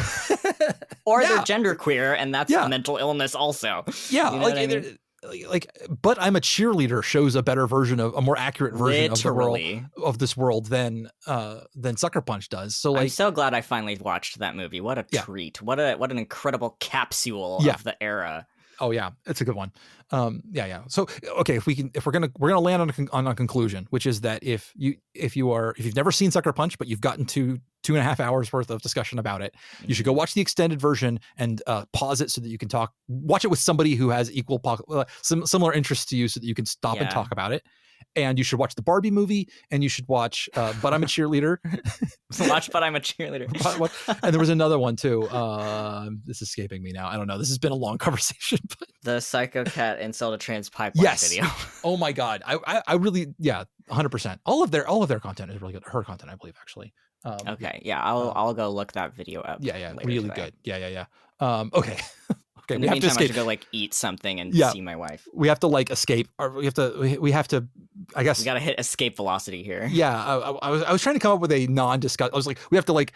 There's no escape. We have to get on the bus with Scott Glenn and escape into the 1960s, I guess. Because the only other options are to die horribly, or to get lobotomized. And I prefer, I guess, to go live in the 1960s. Wretched experience. Actually, I changed my mind. Never watch this movie. Don't let this plague you the way that it plagues me. If you've gotten to this point in this discussion and you haven't seen it, I would love to hear what you think this movie is like. I know. I want to please comment on wherever you're getting your podcast. Please tell us what you fucking think is going on in this film, because we don't know. You probably have a better movie in your head than we do. Than what we've watched several times apiece now. Yeah. Okay. We gotta go. Okay. Bye. Get out of here. Yeah. Goodbye, everyone. Thank you.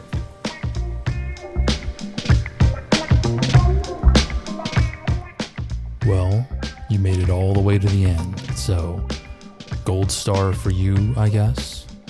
Thanks again to Jack for showing up for this just literally longer than the original movie conversation. It was really something I apparently needed to have happen. So, for all of you who kept with us, thank you as well. And if you'd like to support the podcast, just tell someone about it. Share us around like we were melted butter over fine bread. Or if you want to sling some dosh our way so that we can keep making this show, head on over to patreon.com/cursedknowledge and prepare for some additional unhinged qualities next time when I'll be talking about Sonic the Hedgehog with Mike Irka.